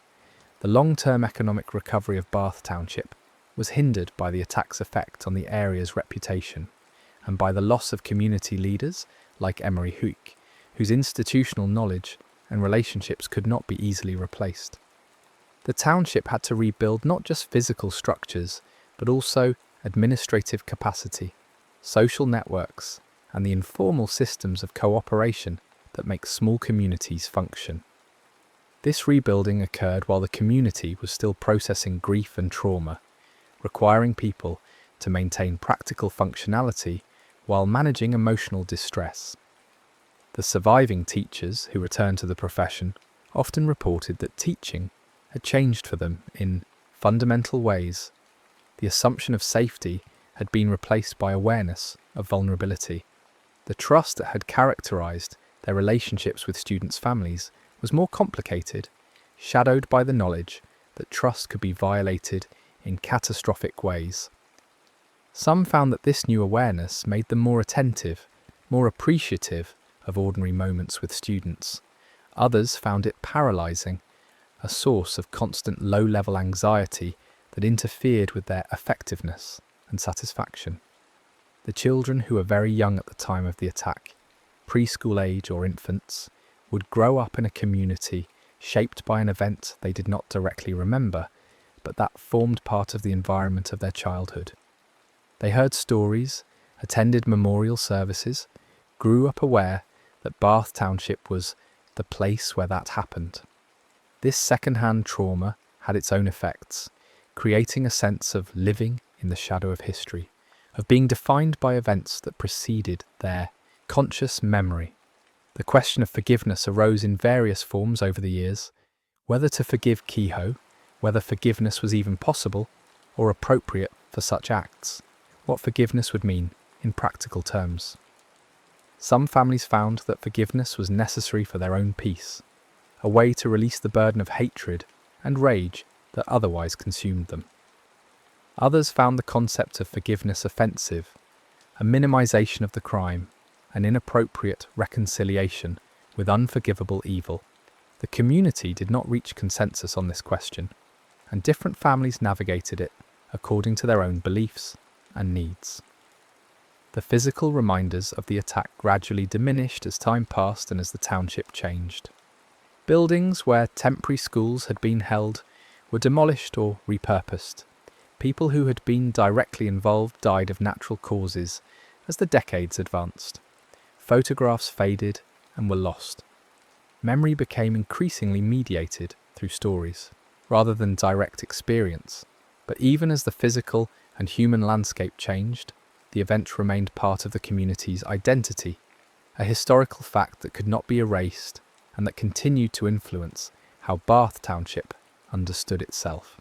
The Bath School disaster stands in historical record as the deadliest attack on a school in United States history, a distinction that remained true even as later school shootings captured more public attention.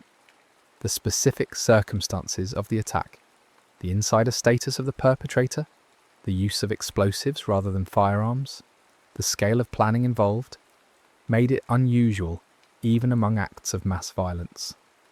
The event serves as a reminder that such attacks are not modern phenomena, that the vulnerability of schools and the willingness of some individuals to target children are not new developments, but recurring elements of human behaviour that require ongoing vigilance and response. The lessons drawn from Bath were multiple and, sometimes contradictory. Some emphasised the need for security measures and threat assessment. Others emphasised the importance of mental health support and economic assistance to prevent the kind of desperation and grievance that can motivate violence. Some focused on the resilience of communities and their capacity to recover from tragedy. Others highlighted the permanent scars that such events leave, the ways that trauma persists across generations. All of these lessons contained elements of truth, and none of them fully captured the complexity of what happened or what it meant. The memorialisation efforts that eventually emerged in Bath Township tried to honour the victims without sensationalising the violence. A memorial park was established with markers bearing the names of those who died, creating a space for reflection and remembrance that was solemn rather than exploitative. Annual memorial services brought together survivors, family members, and community members to mark the anniversary, to share memories, to maintain connection with the event and with each other. These rituals served important functions for those who participated, but they could not resolve the fundamental questions about meaning and purpose that arise in the face of such senseless loss. The story of the Bath School disaster is not primarily about Andrew Kehoe, though he initiated the events. It is about the community that suffered his attack, about the children who died and those who survived, about the families that were shattered and the people who tried to help them heal. It is about the ordinary routines of a spring morning and how quickly those routines can be destroyed, how fragile the structures of daily life are when confronted with deliberate violence. It is about the long aftermath of trauma, the ways that communities carry historical wounds, the difficulty of rebuilding trust and safety after they have been catastrophically violated. The morning of May 18th, 1927 began with the kind of normalcy that makes disaster unimaginable. Children walking to school, teachers preparing lessons, parents assuming their children were safe in the one place they trusted most completely. By afternoon, that normalcy had been revealed as an illusion, the trust as misplaced, the safety as conditional and violable. The people of Bath Township learned that day that schools could be targeted, that neighbours could become murderers, that the ordinary world contained possibilities for horror that exceeded their capacity to imagine. They learned it in the most painful way possible, through the deaths of their children, through the destruction of their community's central institution, through the revelation that someone they knew had spent months planning their suffering. The aftermath stretched across decades, touching lives in ways both obvious and subtle, creating a legacy of grief and resilience that became part of Bath Township's identity. The children who died never grew old. The survivors carried their memories into old age. The community rebuilt its school, its routines, its sense of itself. But it did so with the knowledge that nothing was truly safe, that trust was always provisional, that the worst could happen anywhere, even in a small farming community where everyone knew everyone else. That knowledge was both terrible and necessary. Terrible because it introduced fear into places that should be fearless. Necessary because it reflected a truth about human nature and human vulnerability that once known cannot be unknown. The next story is about to begin. Please relax and enjoy.